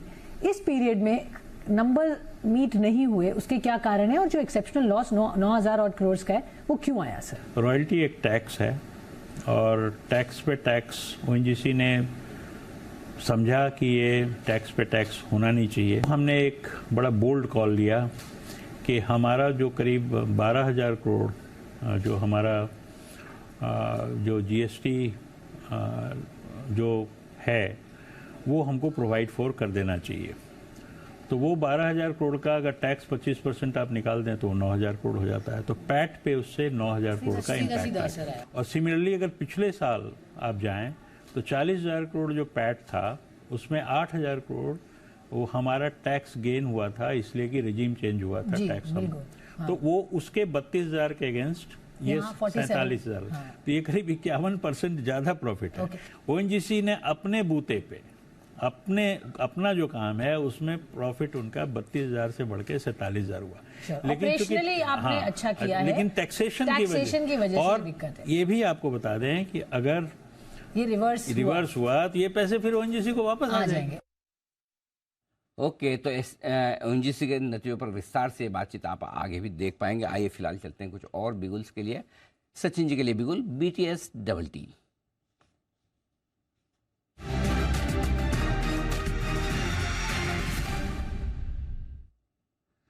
बताएं सर।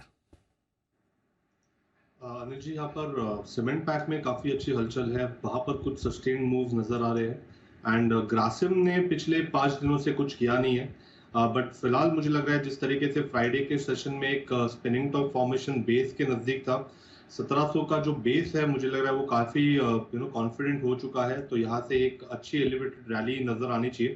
पोजिशनली मुझे लग रहा है 765 770 तक ये मूव एक्सटेंड हो सकती है। सो ट्रेडिंग के लिहाज से यहाँ पर लॉन्ग पोजीशंस बनाने की सलाह होगी। 1718 के आसपास इसके फ्यूचर्स फिलहाल ट्रेंड हो रहे हैं। स्टॉप लॉस आपको 1698 पे लगाना है। पहला टारगेट होगा 1 से 2 दिनों का लगभग अराउंड 1746 का, बट पोजिशनली मुझे लग रहा है 1780 तक ये पर्टिकुलर मूव एक्सटेंड है।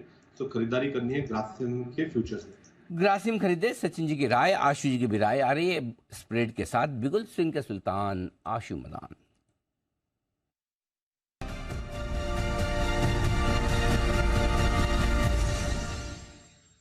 आशीष जी का नाम सुन के सुल्तान हमने क्यों रखा हो, तो आपको पता ही दोनों तरफ की बॉलिंग कर लेते हैं, बैटिंग कर लेते हैं और क्रिकेट के भी भारी शौकीन है ये। बिल्कुल। आशीष जी ये बताइए कि एक दिन पहले अगर बारिश हो और उसके बाद दूसरे दिन मैच हो तो बॉल ज्यादा स्विंग होती है?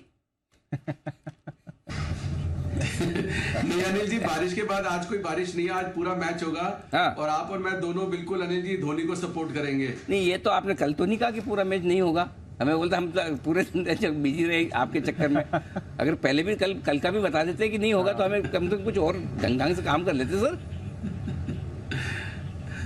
नहीं अनिल जी देखिए, कल बारिश होगी, मैच होगा और एक्सपायरी कहाँ कटेगी ये तो अनिल जी सिर्फ भगवान को मालूम है और किसी को नहीं मालूम है। तो इसलिए वो जो डेट के साथ नहीं बता पाते कि ये एक्सपायरी इतने पे आएगी, इस दिन इतना होगा, अनिल जी ये नहीं बता सकते और ये बारिश का भी नहीं बता सकते। चलिए ठीक है, आपने बोल ही दिया तो फिर आज है ना, आज फिर ठीक है धोनी का सपोर्ट कर ही दिया जाए। हाँ ऐसा कौन सा, बाकी तो हम वैसे भी डाउट अच्छा आप में कितने लोग धोनी सपोर्ट है आप में से?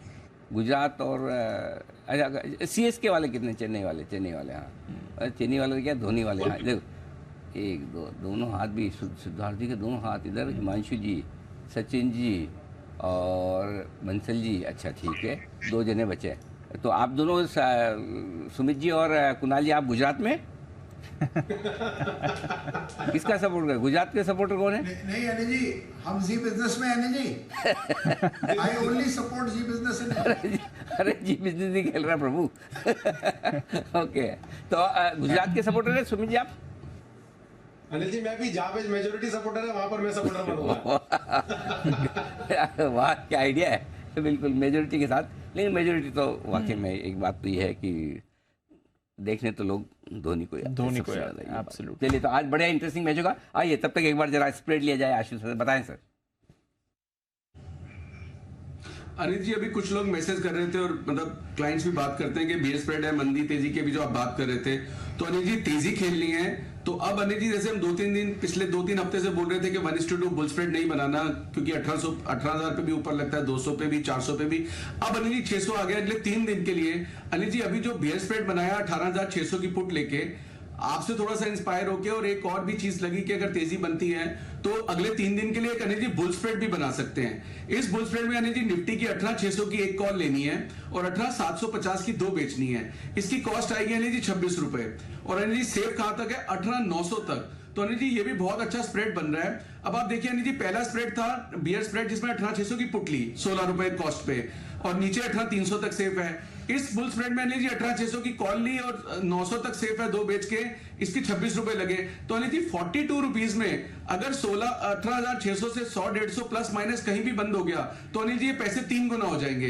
तो अनिल जी ये बहुत अच्छा स्प्रेड है। किसी को एक बनाना है, मनदीप का जो मैंने पहले बताया कि मुझे एक वो लगता है कि आज न्यूज बेस्ड है क्योंकि आज वो जब डेट सीलिंग की न्यूज आई तो सब जगह वो लावला हो जाता है ना, मतलब एक कॉन्फिडेंस आ जाता है, उसका एक डिप के लिए बेयर स्प्रेड बनाया। अगर किसी को तेजी खेलनी है तो अनिल जी बुल स्प्रेड बना ले। अगर दोनों बना लेंगे तो अनिल जी इधर 18,300 इधर 18,900, इस 600 पॉइंट में 40 पॉइंट ऊपर नीचे के अलावा कहीं बंद हो गया तो अनिल जी जैकपॉट लग जाएगा स्प्रेड के अंदर। तो अनिल जी अच्छा स्प्रेड है क्योंकि आज यूएस बंद है तो बहुत बड़ी मूवमेंट लगती नहीं है, तो 2 दिन इसको नेगोशिएट करना है। मुझे लगता है अनिल जी रेंज बहुत अच्छी है। जैसे मैंने कहा अनिल जी एक्सपायरी कहां होगी ये तो मतलब भगवान के अलावा किसी को नहीं पता, बट एक रेंज फिर भी एक थोड़ा सा एक प्रिडिक्टिव हम कोशिश करते हैं कि इस रेंज के बीच में बंद रहना चाहिए। तो अनिल जी अगर ये दोनों स्प्रेड बन जाएंगे तो 18,300 18,900 600 पॉइंट की रेंज अनिल जी 40 रुपए देके कहीं पैसे आ जाएंगे। अब बहुत अच्छा बन सकता है स्प्रेड। लेकिन तो भगवान को पता, वो तो इंसानों की एक्सपायरी का पता है।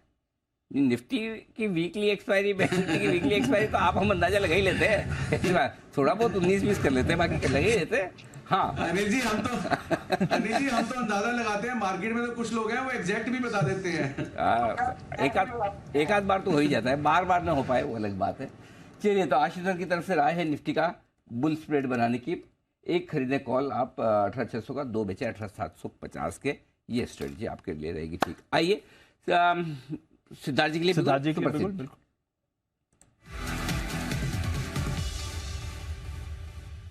बताएं सर। अनिल जी ये एफएमसीजी का प्रोडक्ट है डाबर पे खरीदारी की राय है। टारगेट आपको एक ही रखना है, वो है 568 का, 568 का।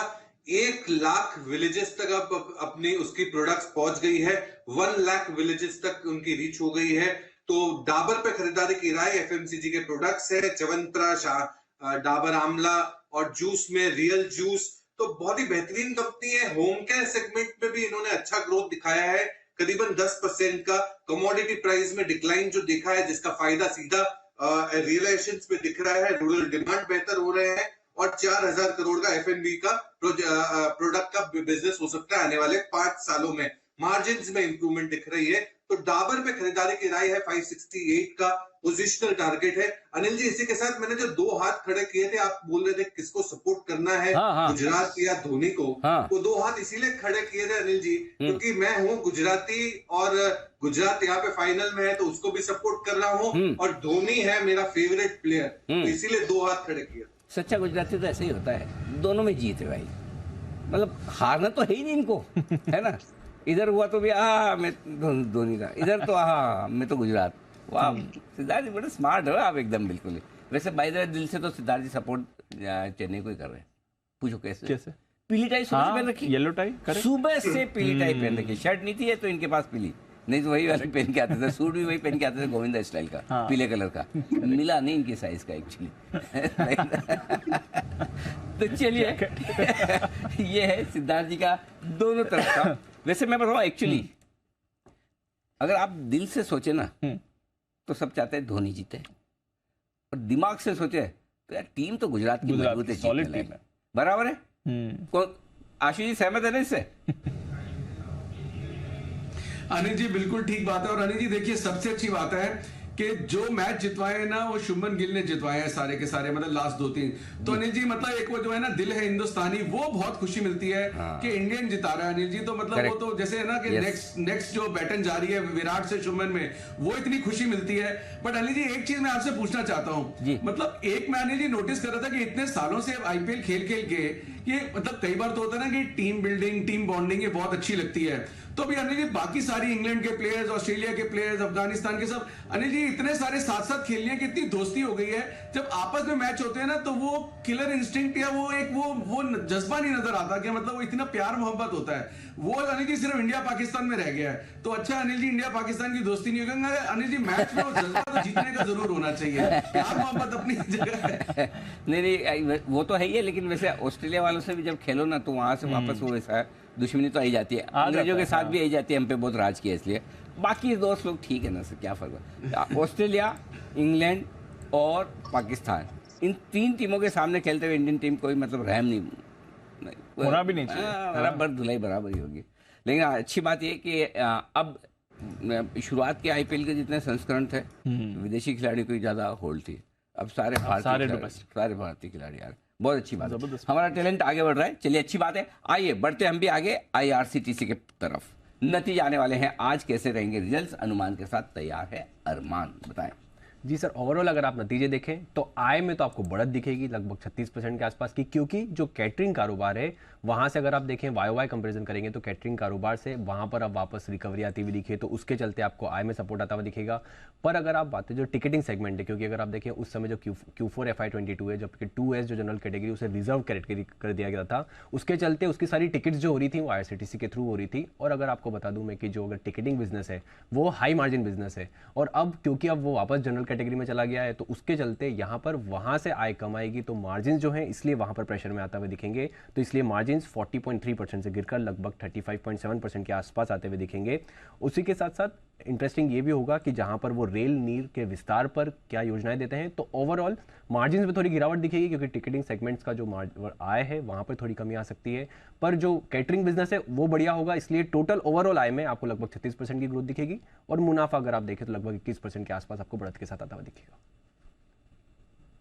तो ये है आपके लिए IRCTC जिसके आने वाले हैं नतीजे। सचिन जी एक बार जरा चार्ट्स भी देख लें। IRCTC लेवल्स को इंपॉर्टेंट 650 से थोड़ा नीचे ट्रेड कर रहा है आज, हालांकि 3.25% ऊपर है IRCTC। दीपांशु, यहाँ पर सुबह से हम एक लॉन्ग कॉल इसमें चेस कर रहे हैं, एंड जिस कन्विक्शन से इसने अपने 200 डे एक्सपोनेंशियल मूविंग एवरेज को वापस रिकॉन्कर किया, तो काफी बड़ी एक साइडवेज कंसोलिडेशन थी। वो कंसोलिडेशन मुझे लग रहा है कहीं मैच्योर हो चुकी है, एंड आगे जाके ये जो अपमूव नजर आ रही है वो आई थिंक क्लियरली एक बड़े वेव में अनफोल्ड होनी चाहिए। फिलहाल तो 720 का लेवल काफी इंपॉर्टेंट होगा। ये पर्टिकुलर गैप एक गैप ब्रेकडाउन हुआ था 15 दिसंबर के दिन पे। आई थिंक वही एक मेजर रेजिस्टेंस नजर आ रहा है। सो फिलहाल जो यहाँ से वेव निकली है लगभग अराउंड 610 जब तक टूटता नहीं है ऑन अ क्लोजिंग बेसिस तब तक ये बुलिश वेव इंटैक्ट ही रहनी चाहिए। एंड मुझे लग रहा है अभी भी यहाँ पर 720 के पोजिशनल लक्ष्य के लिए कुछ पोजीशंस ऐड की जा सकती है। ये है आपके लिए IRCTC, जहां पर आपको रखनी है नज़र। देख रहे हैं कैसे इसके नतीजे आते हैं। जी सर, थोड़ा एक्शन और कुछ काउंटर्स में आपको बनते हुए दिख रहा है इस समय, वहां पर भी रखनी है आपको नज़र। मूव आ रही है नीचे से कई सारे स्टॉक्स है जहां पर आपको एक रिकवरी है। थोड़ा रोटेशन इस समय बाजार में चल रहा है। इन्फोएज, इंटेलेक्ट डिज़ाइन दोनों पर अभी अभी एक मूव आई है। IT थोड़ा रोटेशन अब दिखा रहा है, आज थोड़ा सुस्त है। कमज़ोर कड़ी नहीं, एक सुस्त कड़ी आज के बाजार में IT रहा है, बट वहाँ पर भी थोड़ा टर्न अराउंड अब आपको बनते हुए दिख रहा है। तो यहाँ से भी थोड़ा मोमेंटम इस समय ऊपर आ रहा है। आइए एक दो और स्टॉक्स हैं जिस पर कर लेते हैं फोकस, जहाँ पर आपको मूव आती हुई दिख रही है। उससे पहले एक कॉल आ रही है नितिन जी की तरफ से, निफ्टी के निशानबाज नितिन मोरार का, उनका करते हैं स्वागत।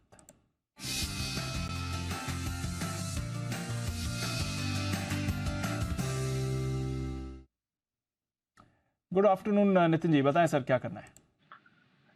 कि फोकस कॉल ऑप्शन पे होना चाहिए, बट नेक्स्ट आधे घंटे में हल्की डिप मिल सकती है, उस डिप में कॉल ऑप्शन लेंगे। और टारगेट स्ट्राइक है 18,600, जिसका प्राइस अभी 77 चल रहा है। तो इसको बाइंग रेंज होनी चाहिए 65 पे, यानी अभी 77 चल रहा है, 65 के आसपास मिलेगी तो आपको लेना चाहिए।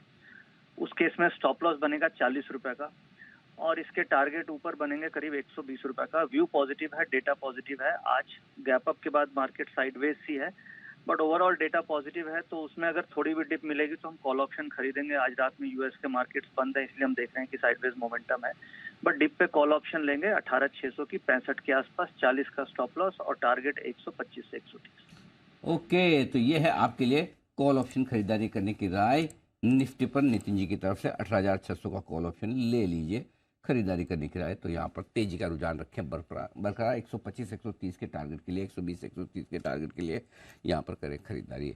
अच्छा, हमारे अनऑफिशियल स्टैटिस्टिशियंस ने बताया है जी, ऑफिशियल नहीं है, अनऑफिशियल है, वो आंकड़े बता रहे हैं कि जब जब भी बारिश के बाद जो मैच हुए हैं बड़े बड़े इंटरनेशनल नेशनल, उसमें धोनी की टीम हमेशा जीतती है, ये ज्यादातर मैचेस में जीतती है। अच्छा, हाँ, ये तो बढ़िया। ऐसा आशीष, ऐसा विश्वस्त सूत्रों से पता चला है। हमारे आधिकारिक नहीं, अनाधिकारिक, हाँ, ये सोर्सेज हमें बता रहे हैं ऐसा उस पर। और हम फैक्ट्स फिगर निकलवा रहे हैं कि पहले पिछले कई सालों में जब जब ऐसे बारिश के बाद मैचेस हुए उसमें धोनी की टीम जीती है। कैसा लगा? बहुत बढ़िया लगा, डेटा तो बहुत अच्छा लगा। ये अच्छी स्टैटिस्टिक्स। हाँ, जब तक मैच के रिजल्ट ना आए तब तक तो आपको जो जिस तरह से खुश होना है वैसे होते रहिए। ऐसे ढूंढ के वो बहुत सारे लोग निकालते हैं, ऐसा होता है तो वैसा होता है, वैसा होता है वैसा, वो सब निकालते हैं, निकालते रहना चाहिए। बढ़िया, लगे रहो भाइयों, अपने अपने हिसाब से डेटा निकालो। बहुत ही बढ़िया, वंडरफुल। आइए बढ़ते आगे, और वक्त है पिक ऑफ द डे का। ओहो, कुणाल जी और राकेश जी को देख देख कर बिगड़ चुके हैं हिमांशु जी भी। पिक ऑफ द डे, कल का काम आज ही करने वाले हैं। कल सुबह है शो में, नहीं है हिमांशु जी? हैं आप? ओहो, फिर भी एडवांस में काम, वेरी गुड, बिगुल।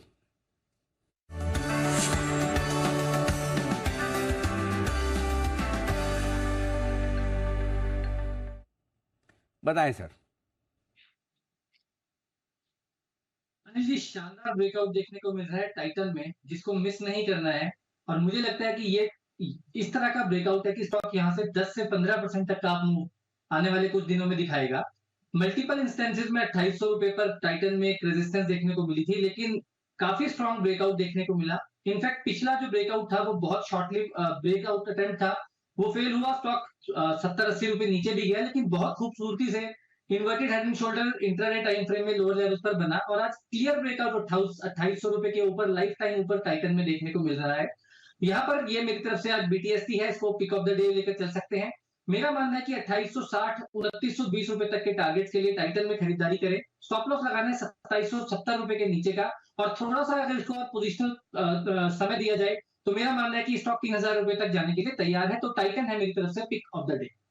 टाइटन में करें खरीदारी, 3,000 तक की यात्रा करने को है तैयार। स्टॉक जबरदस्त एक्शन में बार बार लगातार मजबूती के साथ आगे बढ़ता हुआ एक और शेयर, और वो है 5% ऊपर, जिसको लगा था सुबह देख के कि ये तो गिरना चाहिए। एक भी ब्रोकरेज हाउस की रिपोर्ट ऐसी नहीं जो बहाव से ऊपर का टारगेट दे, यानी कि हम बात कर रहे हैं भेल की। भेल सस्ती होने जा रही है ऐसा सुबह सबको लगा, लेकिन हो गई महंगी। 5% ऊपर है और खराब रिजल्ट, डाउनग्रेड, उसके बाद स्टॉक आ जाएगी। क्यों भाई वरुण, ऐसा क्या हो गया? तो अनिल जी, लोगों ने ब्रोकरेज की नहीं सुनी, हाँ, लेकिन मैनेजमेंट की सुनी। कमेंट्री स्ट्रॉन्ग है। हाँ, तो जो कमेंट्री मैनेजमेंट ने दी है वो काफी बेहतरीन थे, और इसके लिए आपने देखा कि खराब नतीजों के बाद, ब्रोकरेज हाउस के डाउनग्रेड के बाद भी स्टॉक में 5% के आसपास की तेजी है। तो अब ऐसा क्या कह दिया मैनेजमेंट ने? सबसे पहले तो इनका जो कोर ब्रेड एंड बटर, जो कोल बेस्ड थर्मल सेगमेंट है, जो कि काफ़ी लंबे समय से धीमा चल रहा था, वहाँ मैनेजमेंट का कहना है कि काफ़ी बेहतर अपॉर्चुनिटीज़ देखने मिल रही है और काफ़ी बेहतर पिकअप देखने मिल रहा है। एटलीस्ट 3 साल के अंतराल के बाद वहाँ पे इस तरह की ग्रोथ जो है वो देखी जा रही है। थर्मल सेगमेंट में कंपनी की जो ओवरऑल ऑर्डर बुक है करीब 3,700 मेगावाट के आसपास की है। अतिरिक्त 6,000 मेगावाट के प्रोजेक्ट के लिए कंपनी ऑलरेडी बोली लगा चुकी है, और FY25 के बाद अतिरिक्त 9,000 मेगावाट के आसपास के टेंडर्स जो है वो खुलने वाले हैं। तो आप सोचिए 3,700 मेगावाट के पास कंपनी का ऑलरेडी है, और 15,000 मेगावाट के आसपास के स्कोप जो है वो कंपनी के लिए खुली है। अगर इसमें से आधा भी कंपनी को मिल जाता है तो आप सोचिए कितनी बड़ी ऑर्डर बुक इसके थर्मल पावर प्लांट के लिए बन जाएगी। दूसरा, इंडस्ट्रियल सेगमेंट। कुल आय में इंडस्ट्रियल सेगमेंट का जो ओवरऑल हिस्सा है वो बढ़ने का यहाँ पे कंपनी ने अनुमान लगाया है। ओवरऑल योगदान फिलहाल करीब 21% के आसपास का है। कंपनी लगातार डाइवर्सिफिकेशन जो है उस पर फोकस कर रही है। डिफेंस, रेलवे, न्यूक्लियर में भी कंपनी कहीं ना कहीं फोकस कर रही है। साथ ही साथ हाइड्रो, जो कि नया हाइड्रोजन पावर, जो कि नया बज़वर्ड है पूरे सेक्टर में, उस पर भी कंपनी फोकस कर रही है। हाल फिलहाल में आपको याद होगा भेल और टीटागढ़ वैगन का जो कंसोर्शियम है उनको करीब 23-24 हज़ार करोड़ के आसपास के ऑर्डर्स मिले थे। माना जा रहा है, हालांकि ये पुख्ता नहीं है, लेकिन स्ट्रीट पे लोग ये मान के चल रहे हैं कि भेल का उसमें जो ओवरऑल मार्केट शेयर होगा वो करीब 15,000 करोड़ रुपए के आसपास का हो सकता है। तो ये अपने आप में बड़ी बात है। फिलहाल जो ऑर्डर बुक है वो करीब 91,000 करोड़ के आसपास की है, यानी कि कुल आय की 4 गुना ऑर्डर बुक जो है वो कंपनी के पास ऑलरेडी पड़ी हुई है, जिसमें से पावर सेगमेंट सबसे ज़्यादा है, करीब 78-79% के आसपास का। तो ये जो कमेंट्री मैनेजमेंट की तरफ से आई, ये सबको अच्छी लगी है। कुछ देसी ब्रोकरेज हाउसेस है जिन्होंने अच्छे टारगेट्स दिए इस कंपनी के ऊपर, लेकिन हाँ, अभी भी जो विदेशी ब्रोकरेज हाउसेस है उनके तरफ से कोई अपडेट नहीं आया है। Let's wait and watch. लेकिन मार्केट ने तो अपडेट दे दिया है, थम्स अप दे दिया है 5% ऊपर। इसलिए आज बढ़िया इंट्राडे रिकवरी भी हमने BHEL के काउंटर पर आती हुई देखी है। थोड़ा स्टॉक भी मोमेंटम में है। सिद्धार्थ जी, रेडार पर है BHEL आपके लिए, जो पावर सेक्टर के लिए स्पेशली कमेंट्री आई मैनेजमेंट की तरफ से, जो इन द पाइपलाइन ऑर्डर्स हैं वो काफी मजबूत है। कोई व्यू रखते हैं इस पे? देखिए, इस पे हमारे कोई रिपोर्ट या व्यू नहीं है, बट हाँ डेफिनेटली ये स्टॉक काफी स्ट्रॉन्ग दिख रहा है in terms of the order book from railways also, और इत्यादि कैपिटल गुड सेगमेंट में काफी अच्छा रिवाइवल दिख रहा है, इंक्लूडिंग भेल। तो डेफिनेटली अगर आपने ले रखा है तो बने रहना चाहिए, क्योंकि कैपिटल गुड लगातार बार बार पिछले 3-4 क्वार्टर्स से अच्छे नंबर्स दे रहे हैं। भेल के भी नंबर्स अच्छे हैं, L&T अच्छा है, सीमेंस, ABB, ये पूरा ही सेगमेंट अच्छा परफॉर्म कर रहा है। तो प्रॉमिसिंग लग रहा है भेल भी, including looking at the positive side of railways. Railway orders भी हैं, और वंदे भारत में तो इनका जॉइंट वेंचर भी है, तो वहां पर भी इन्हें ऑर्डर्स मिले हुए हैं। तो BHEL को अपने रेडार पर जरूर रखें। आज हालांकि नतीजे थोड़े सुस्त थे, बट कमेंट्री और आगे का आउटलुक काफी पॉजिटिव इस पर आ रहा है। कुछ समय पहले चार्ट कॉर्नर पर राकेश जी, कुणाल जी की रिकमेंडेशन भी थी। आई थिंक बंसल जी कुछ ऐड भी करना चाह रहे हैं, बताएं सर। नहीं दीपांशु, मेरी और कुणाल जी की तो यहाँ पर ओवरवेट खरीदारी की राय है। हमने इस स्टॉक को, चार्ट कॉर्नर तो दीपांशु शॉर्ट टर्म के लिए होता है, 10 की कमाई में भी मैंने और कुणाल जी ने इसको रिकमेंड करा हुआ है। तो स्टॉक में पैटर्न बढ़िया है। जिनके पास है होल्ड टाइट, सेट टाइट और हल्की फुल्की करेक्शन पर खरीदारी की राय है भेल में। तो खरीदारी की राय है भेल में। BHEL नजर रखिए 83 के लेवल पर, आज 5% ऊपर है। फर्स्ट हाफ में थोड़ा सुस्त था, बट उसके बाद बढ़िया रफ्तार इस काउंटर ने पकड़ी है। आइए, कुछ बढ़िया ट्रेड्स लेकर तैयार है हमारे साथ जय ठक्कर भी, करते हैं उनका स्वागत। कैश का ऑप्शन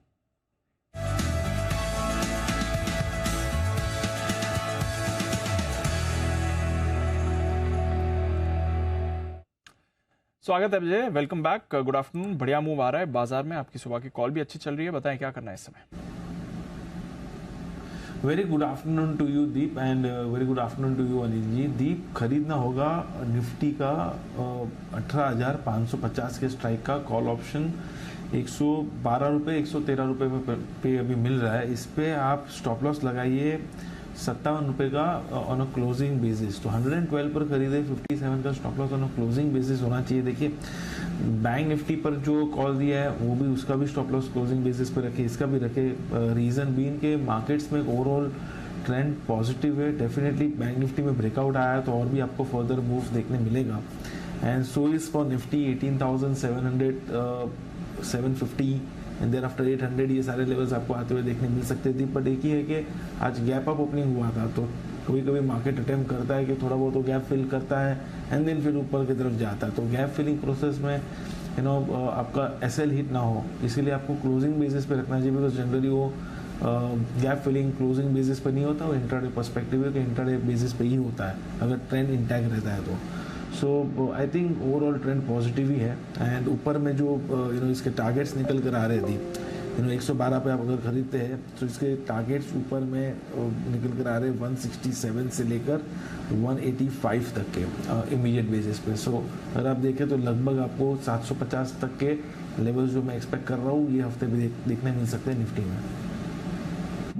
तो 18,550 की कॉल खरीदी है निफ्टी की, 700 की तरफ निफ्टी जा रहा है, बट फिलहाल 18,550 की कॉल से ही आप काम चलाएं। ये आपके लिए जय की तरफ से राय है। पॉजिटिव व्यू बन रहा है, बुलिश व्यू बन रहा है निफ्टी पर, और आगे की चाल भी अच्छी बैठ रही है। सन फार्मा, इस पर करना है फोकस। आज स्टॉक पर हमने थोड़ा प्रेशर आते हुए देखा है। कंपनी की परफॉर्मेंस को लेकर कुछ व्यू नहीं है, बट कुछ बड़े डेवलपमेंट्स कंपनी में होते हुए दिख सकते हैं। आइए समझते हैं क्या है ये सन फार्मा में, नूपुर के साथ। नूपुर बताइए क्या चल रहा है।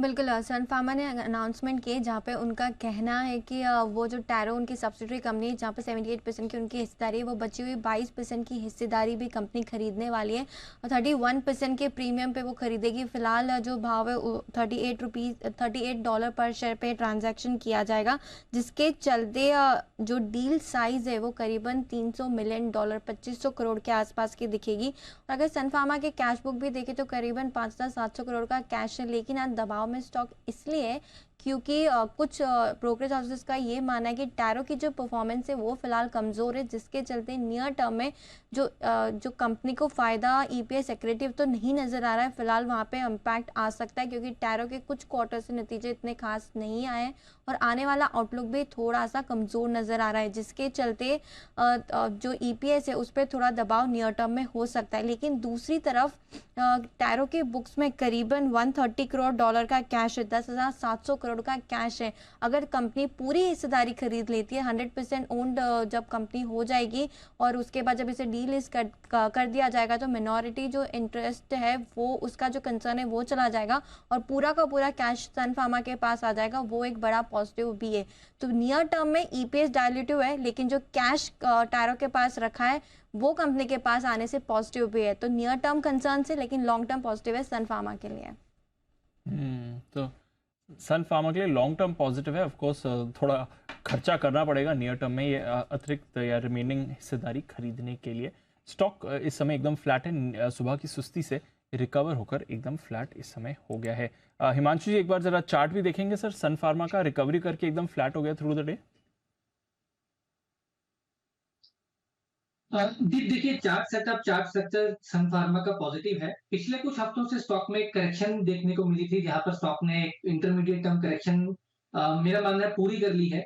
नियर टर्म में 980 985 एक इंपॉर्टेंट लेवल रहेगा। जब स्टॉक उसके ऊपर निकलेगा तो मुझे लगता है वापस मोमेंटम भी बनता हुआ नजर आएगा और जो अप ट्रेंड है वो रिज्यूम करता हुआ नजर आ सकता है। तो फिलहाल हो सकता है थोड़ा समय थोड़ी साइडवेज और कंसोलिडेशन देखने को मिले, बट ऑल इन ऑल अगर बड़ा ट्रेंड देखा जाए तो स्टॉक तेजी में बना हुआ है और मुझे लगता है कि अगर कोई भी डिप स्टॉक में 950 रुपए के आसपास आती है तो वो खरीदारी का एक अच्छा मौका है। तो ये है आपके लिए सन फार्मा, अच्छा मौका बन सकता है। डिप पर करें खरीदारी। आज भी डिप से हम एक अच्छी रिकवरी इस काउंटर में आते हुए देख रहे हैं। आइए एक बिल्कुल जय ठक्कर के लिए जय का जैकपॉट।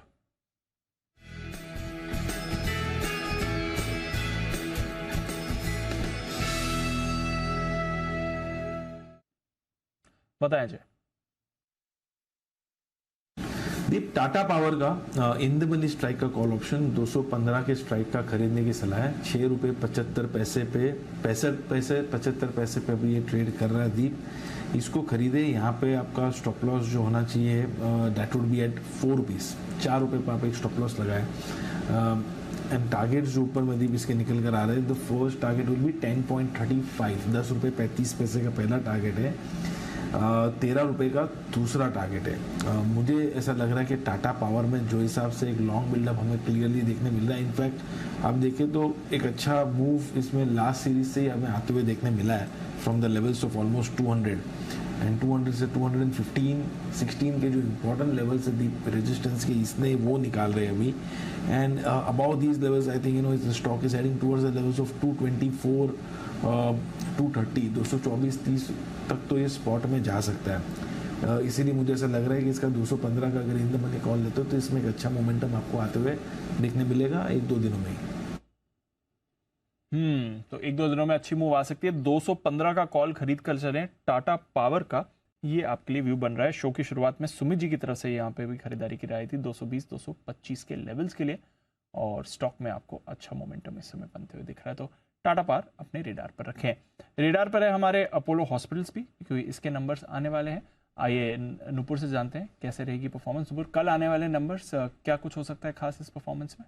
बिल्कुल, जैसे दूसरे हॉस्पिटल कंपनीज के भी नतीजे अच्छे ही आए इस क्वार्टर में, तो अनुमान यही कि अपोलो हॉस्पिटल के भी नतीजे अच्छे आ सकते हैं। कंपनी की आय 24% से बढ़कर 4,380 करोड़ के आसपास आ सकते हैं। कामकाजी मुनाफा देखें तो 15% की ग्रोथ यहाँ पर लेके चल रहे हैं। 533 करोड़ के आसपास आपको कामकाजी मुनाफा आते दिखेगा। मार्जिन की बात करें तो 12% के मार्जिन हो सकते हैं, पिछले साल 13% के थे। थोड़ा कंसर्न यहाँ पे आ सकता है, लेकिन मुनाफा भी देखें तो 195 करोड़ के आसपास आपको मुनाफा भी आते दिखेगा। हॉस्पिटल की जो हॉस्पिटल सेगमेंट में इस बार कंपनी की आय में एक्सपेक्टेशन है कि 19 से 20% की ग्रोथ का अनुमान है।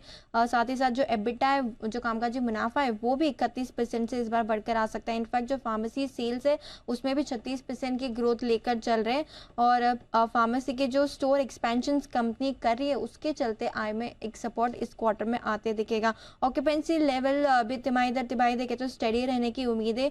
जो अपोलो 24/7 है वो घाटे उधर जो लॉसेस चल रहे हैं, जो घाटा वहाँ पे चल रहा है उस पर नजर रहने वाली है, और मैनेजमेंट की कमेंट्री यहाँ पे इंपॉर्टेंट होगी किस हिसाब से वो इस लॉसेस को आने वाले क्वार्टर्स में कम करते हैं। तो ओवरऑल बेसिस पे 24% से आय बढ़कर आ सकते हैं, मार्जिन 12% के आसपास रह सकता है। ओके, तो ये है आपके लिए अपोलो हॉस्पिटल्स जिस पर आपको रखनी है नज़र। एक्शन इस काउंटर पर आते हुए दिख सकता है। एक बार चार्ट चेक भी ले लिया जाए। अपोलो हॉस्पिटल्स काफ़ी एक्टिवली रहता है ट्रेडर्स के रेडार पर भी। कुणाल जी एक बार देखेंगे सर चार्ट अपोलो हॉस्पिटल्स का? हल्की मूव आ रही है आज हालांकि। देखिए दीपांशु, स्टॉक में हम कंसोलिडेशन देख रहे हैं पिछले कई दिनों से, और एक रेजिस्टेंस चार्ट पर है 4700 के आसपास। ये काफ़ी इंपॉर्टेंट लेवल है, और जैसे ही ये स्टॉक 4700 को पार करेगा इसमें एक अच्छी तेज़ी देखने को मिलेगी। बाकी जो हॉस्पिटल स्टॉक्स हैं सब में हमने ब्रेकआउट और बहुत बड़ा मूव पिछले कुछ दिनों में देखा है, तो मुझे लगता है यहाँ पर भी कैचअप होगा। 4700 के ऊपर ब्रेकआउट आने पर खरीदारी कराएं। यह है आपके लिए अपोलो हॉस्पिटल्स। देखते हैं नंबर से कैसी जान आती है। बट गुडियर टायर, इस पर रखिए नजर। बालकृष्णा के तो हमने बेहद खराब नंबर्स देखे थे, बट बाकी टायर कंपनीज के नंबर्स अच्छे रहे हैं, और वही ट्रेंड लग रहा है गुडियर टायर ने भी बरकरार रखा है। 598 करोड़ से आय बढ़कर 653 करोड़ की आई, तो करीब 10% आय में बढ़ोतरी है। बट मुनाफे का आंकड़ा देख रही है, ऑलमोस्ट डबल हो गया है। स्टैंड अलोन मुनाफा 17.5 करोड़ से बढ़कर 33.5 करोड़ का आपको आते हुए दिख रहा है। तो मुनाफे के फ्रंट पर बढ़िया परफॉर्मेंस रही है जहां तक गुडियर टायर का सवाल है, और इसके लिए ये स्टॉक भी थोड़ा एक्शन में आ रहा है। हल्की मूव आ रही है, बट इस समय रिएक्ट कर रहा है नंबर्स आने के बाद गुडियर टायर। कुणाल जी एक बार इसका भी चार्ट पुल अप कर लीजिए सर, क्योंकि बाकी जो टायर कंपनीज का ट्रेंड है इसने बरकरार रखा है। एक वो बालकृष्णा का एक डिप दूसरी तरफ चला गया, बट यहाँ पर बढ़िया नंबर्स के बाद बढ़िया रिएक्शन आ रहा है गुडियर टायर्स पर सर। देखिए चार्ट भी बहुत बढ़िया है दीपांशु, स्टॉक लगातार आउट परफॉर्म कर रहा है। एक बड़ा ब्रेकआउट इसमें 1175 के ऊपर हुआ था, और उसके बाद से हमने 100 रुपये की तेजी ऑलरेडी देख ली है। मुझे लगता है कि स्ट्रक्चर अच्छा है, जिनके पास पोजीशन है बने रहें। ट्रेडिंग से अलग मुझे लगता है कि इसमें अगर निवेश किया जाए तो ज़्यादा बेहतर रहेगा। तो डिप्स में मेरी खरीदारी की राय है, और जिनके पास पोजीशन है होल्ड करें। ओके, डिप्स पर खरीदारी की राय रहेगी। अगर आपके पास पोजीशन है तो होल्ड करें। गुडिया टायर, इस पर आपको व्यू बनाए रखना है। एक बार बालकृष्ण इंडस्ट्रीज को भी पुल अप कर लेते हैं। आज स्टॉक ऑफ द डे में बिकवाली की राय आई थी, सारे टारगेट्स इस पर सुबह हिट भी हो गए। 2275 तक का फाइनल टारगेट था, 2275 के आसपास ही स्टॉक ट्रेड कर रहा है। इस समय 2276 पर है। अगर आप फ्यूचर्स में देखें 2275 के ही लेवल पर फ्यूचर्स में दिख रहा है, तो काफ़ी बड़ी गिरावट इस काउंटर में आती हुई दिख रही, जो अनजी की तरफ से स्टॉक ऑफ द डे भी था। होल्ड करें इस पोजीशन को सर? वैसे तो आई मीन गैप डाउन था, तो आई डोंट नो किसी को मौका मिला ही नहीं, बट अगर है किसी के पास तो मतलब ऐसा खरीदने का तो कोई रीजन है नहीं इसमें कि आपके पास जब बाकी देखो गुड़ियर ही अच्छे आ गए तो कोई खराब स्टॉक क्यों को आप खरीदेंगे, स्पेशली जब आपको पता है कि ये कंपनी अंतर्राष्ट्रीय बाजारों में ज़्यादा दखल रखती है और वहीं से आपकी परफॉर्मेंस खराब आ रही है। तो अगर आपको कोई टायर स्टॉक खरीदना ही है तो वो स्टॉक होना चाहिए जो भारतीय बाजारों में कारोबार कर रहा हो। तो चॉइस के तौर पर पहला अपोलो होगा, दूसरा C8 क्लियर करो। बिल्कुल। चलिए, तो टायर में तो क्लियर विनर्स आपके सामने इस समय हैं, देखते हैं कैसी परफॉर्मेंस आती है। वैसे 3-20 भी हो रहे हैं, फाइनल स्ट्रैटेजी भी ले ली जाए सर? बिल्कुल तैयार है। आइए लेते हैं अनली से उनकी आज की फाइनल मार्केट स्ट्रैटेजी।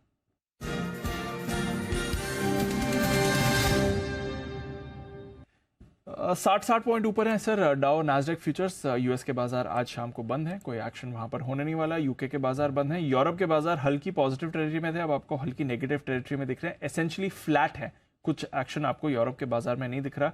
कच्चा तेल भी फ्लैट है। हमारे बाजार अपने लेवल्स होल्ड कर रहे हैं 44,300 पर बैंक निफ्टी, 18,600 पर निफ्टी। क्या करके जाना है? तेजी इस लेवल से? हाँ, अभी तो और चलेगा, टेंशन वाली बात नहीं।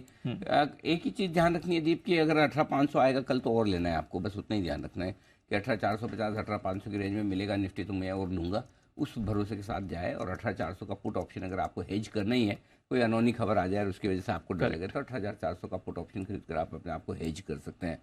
शॉर्ट पोजिशन डिसिप्लिन के तौर पर काट लेनी चाहिए। फिर भी बहुत सारे लोग ऐसे हैं जो हमारे हिसाब से अपने खुद के हिसाब से चलते, तो 18,600 का कॉल ऑप्शन आपका पास होना चाहिए। 18,800 माफ़ कीजिएगा, 18,800 का कॉल ऑप्शन अगर आप अपने पास रखेंगे तो आप हेज रहेंगे, यानी कि 200 पॉइंट ऊपर 200 पॉइंट नीचे का मुंह छोड़ दीजिए। इससे बड़ा मुंह आए तो उसके लिए हेजिंग करके आप चल सकते हैं। बैंक निफ्टी 44,300 के आसपास बंद हो रहा है इस वक्त, और यहाँ रेंज जो होगी कल के लिए 44,000 और 44,500 होगी। तो 44,150 44,000 की रेंज में कल आएगा तो वहाँ खरीदना है। 44,475 500 के आसपास आएगा तो प्रॉफिट बुक करेंगे। तो आज बैंक निफ्टी में कुछ भी करने की ज़रूरत नहीं है, न नई पोजीशन बनाने की ज़रूरत है, न लॉन्ग न शॉर्ट, और कल ही करें जो भी करना है। फिर भी एक बायस के तौर पर देखेंगे तो फिर यही कहूँगा, राय खरीदारी की तरफ ही है, रुझान पॉजिटिव है। बाय ऑन डिप्स का रणनीति रखकर चल सकते हैं। पोजीशन लॉन्ग पोजीशन है, बनाए रखें, सिंपल। चलिए, तो ये है आपके लिए अनिल जी की राय। बाय ऑन डिप्स की स्ट्रैटेजी अपनाए रखें, पोजीशन होल्ड करते रहें हेज के साथ, और अगर नीचे डिप मिले तो ऐड भी करें। ये आपके लिए क्लियर व्यू बन रहा है। आइए, टोरेंट फार्मा, इसके भी आने वाले नंबर्स और इसका भी अनुमान है तैयार नूपुर के साथ। नूपुर बताइए यहाँ पर कैसे रहेंगे नंबर्स? बिल्कुल, यहाँ पर भी अनुमान ये है कि नतीजे अच्छे रहेंगे। हालांकि यूएस सेल्स में इस बार कमजोरी आ सकती है, लेकिन उसको ऑफसेट करने के लिए डोमेस्टिक कारोबार से अच्छी ग्रोथ की उम्मीदें। कंपनी की आय देखें तो 15% से इस बार बढ़कर करीबन 2,440 करोड़ के आसपास आती दिखेगी। कामकाजी मुनाफा 31% से बढ़कर 734 करोड़ के आसपास आ सकता है, ये अनुमान है। और मार्जिन भी देखें तो 26% से बढ़कर 30% के आते हुए नजर आएंगे। मुनाफा देखें तो 317 करोड़ के आसपास आ सकता है। बेस में एक एक्सेप्शनल आइटम था 480 करोड़ के आसपास का, जिसके चलते बेस में आपको लॉस दिखेगा। उसके अगेंस्ट आपको 317 करोड़ का मुनाफा इस क्वार्टर में आते दिख सकता है। यूएस में कंसर्न से यूएस में की जो आय है वो फ्लैट या तो 1 से 2% गिरकर आ सकती है। वहां पर प्राइस इरोशन और नए लॉन्चेस नहीं हुए इस क्वार्टर में, जिसका असर इस क्वार्टर में दिखने वाला है। लेकिन डोमेस्टिक सेल्स की बात करें तो 29 से 30% की स्ट्रॉन्ग ग्रोथ यहाँ पर लेके चल रहे हैं। साथ ही साथ कंपनी ने क्रोएशिया का अधिग्रहण भी किया था, जिसके चलते घरेलू कारोबार में आपको एक सहारा भी मिलता हुआ दिखेगा। ब्राजील बिजनेस की बात करें तो 7 से 8% की ग्रोथ यहाँ पर भी लेके चल रहे हैं, और जर्मनी का जो बिजनेस है वो भी 11% की ग्रोथ लेकर वहां पर भी चल रहे हैं। मार्जिन में सुधार की उम्मीद है वाई और क्वार्टर ऑन क्वार्टर दोनों ही बेसिस पे, लेकिन यूएस में कंसर्न जारी रहेंगे, जिसके चलते यूएस की आय तो 1 से 2% गिरकर आ सकती है, लेकिन उसको बूस्ट करने के लिए डोमेस्टिक में 29 से 30% की ग्रोथ लेके चल रहे हैं। तो ऑल इन ऑल नतीजे अच्छे रह सकते हैं डोमेस्टिक कारोबार की वजह से। डोमेस्टिक कारोबार उनका अच्छा करने वाला है। बिल्कुल, चलिए ठीक है, बढ़िया है, देखते हैं कैसी परफॉर्मेंस आएगी। 1-2 फार्मा कंपनी जैसे आज सुबह हम बात भी कर रहे थे, उन्होंने सरप्राइज करा इस बार अर्निंग सीजन में। टोरेंट फार्मा के नंबर्स का रिएक्शन भी इंटरेस्टिंग रहेगा। 1700 के लेवल पर सत्य जी एक बार टोरेंट फार्मा का भी चार्ट देखें सर, बताएं अपनी राय। दीपांशु, यहाँ पर इमीडिएट बेसिस पे 1700-1740 के आसपास थोड़ा सा रेजिस्टेंस है। आई थिंक ये पार होने के बाद एक अच्छी शानदार रैली एक्सटेंड होनी चाहिए। एल्स जिस तरीके से एक नेगेटिव डाइवर्जेंस है डेली चार्ट पे, तो मुझे लग रहा है थोड़ा सा यहाँ पर कॉशियस रहना चाहिए। एंड अगर किसी की एग्जिस्टिंग लॉन्ग पोजीशन है तो 1680 के ट्रेलिंग स्टॉप प्राइस के साथ होल्ड करने की सलाह होगी। 1750 अगर ब्रेक हो जाता है तो मुझे लग रहा है उसके बाद एक फ्रेश मोमेंटम बन सकता है, बट फिलहाल थोड़ा सा मैं कॉशियस रहना चाहूंगा एंड ब्रेकआउट के ऊपर एक ट्रेड इनिशिएट करूंगा। ओके, ब्रेकआउट के बाद ही लें, फिलहाल थोड़ा सा सावधान रहिए, राय है आपके लिए। आती हुई इस वक्त सचिन जी की तरफ से आइए बिगुल सुमित जी के लिए सुमित का सुपर हिट।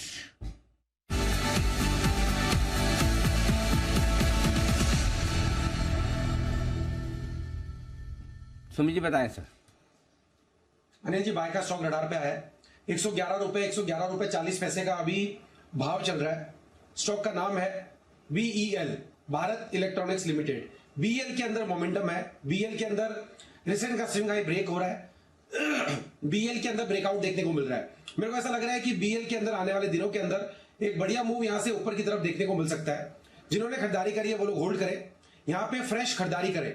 स्टॉक का जो नीचे में चार्ट्स के ऊपर सपोर्ट दिखाई दे रहा है 109 रुपए के पास दिखाई दे रहा है। 109 रुपए के स्टॉप लॉस से BEL के अंदर खरीदारी करके चलने का सलाह रहेगा।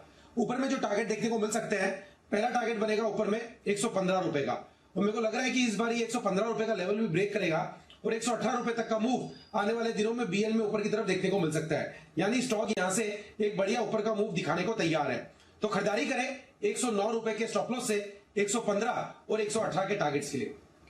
बिल्कुल, BEL इस पर करे खरीदारी और बढ़िया मूव इस समय आई है। पिछले 5 मिनट में इसमें एक अच्छी मूव आपको आती हुई दिखी है। देखते हैं कैसी मूव ये सस्टेन करता है। सुमित जी के टारगेट 115 और 118 के। सेल स्टील अथॉरिटी, इसे भी एक बार पुल अप करिए। यहाँ पर भी एक अच्छी मूव आ रही है पिछले कुछ मिनटों में और एक स्पाइक भी दिखा है। डेज हाई पर सेल भी ट्रेड कर रहा है। आज थ्रू द डे अच्छा ही रहा है। इनफैक्ट मेटल्स आज होल्ड आउट करते हुए दिखे हैं। अच्छी परफॉर्मेंस है। एक बार जय से जरा राय ली जाए। जय, सेल स्टील अथॉरिटी का चार्ट देखेंगे 84.5 के लेवल पर 3% ऊपर ऑलमोस्ट इस समय। बिल्कुल दीप, सेल का चार्ट मुझे ऐसा लग रहा है कि जो हिसाब से इस पे ब्रेकआउट आया है, डेफिनेटली इसमें आपको एक फर्दर मोमेंटम देखने मिलेगा। इनफैक्ट मेरा एक रिकमेंडेशन है ही मेटल स्टॉक्स में से, बिकॉज निफ्टी मेटल इंडेक्स में एक अच्छा मोमेंटम देखने मिल रहा है। सेल में मुझे ऐसा लग रहा है 88-90 तक के लेवल्स देखने मिल सकते हैं दीप। ऑन द लोअर साइड 82 का एक अच्छा सपोर्ट है अभी इमीडिएट बेसिस पर। So if you are okay, मेरा एक मेटल स्टॉक्स पे एक रिकमेंडेशन भी है दीप। जी जय बताएं। इनफैक्ट जय के लिए पहले बिगुल, जय का जैकपॉट।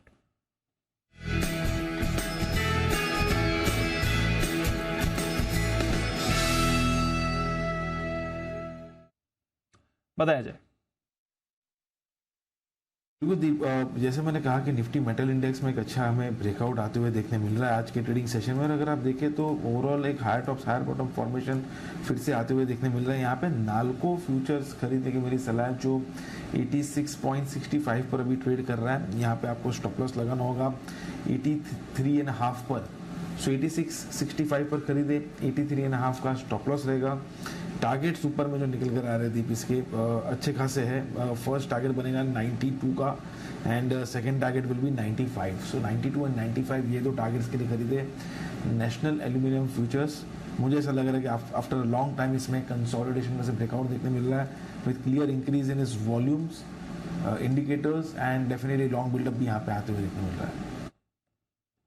तो ये है आपके लिए नाल्को, जिस पर आपको करनी है खरीदारी। ये स्टॉक पिछले हफ्ते भी एक्टिव हुआ था और आज फिर से आप इस पर एक्शन देख रहे हैं। वागले साहब की तरफ से आज सुबह पिक ऑफ द वीक में भी ये आया था। 95 के टारगेट वागले साहब के भी थे और 95 के टारगेट जय की तरफ से भी आपके लिए आ रहे हैं। चलिए फिर, ये है आपके लिए आज की कुछ बेहतरीन कॉल्स और क्लोजिंग का वक्त आ गया है। ज़बरदस्त एक्शन वाला बाजार रहा है। जो रैली हमने इस सीरीज़ की फ्राइडे को शुरू होते देखी थी वो आज भी कंटिन्यू हुई है। बैंक निफ्टी पर आपने फ्रेश रिकॉर्ड्स बनते हुए देखे हैं। 44,300 पर अब बैंक निफ्टी क्लोजिंग पर भी जा रहा है। फ्रेश इंट्राडे और फ्रेश क्लोजिंग रिकॉर्ड दोनों आज आप बैंक निफ्टी पर देखेंगे। M&M 3.5% ऊपर ये काउंटर है। आज का टॉप गेनर रहा। आज सुबह पिक ऑफ द डे में बात भी करी थी, सारे टारगेट्स इसके हिट भी हुए हैं।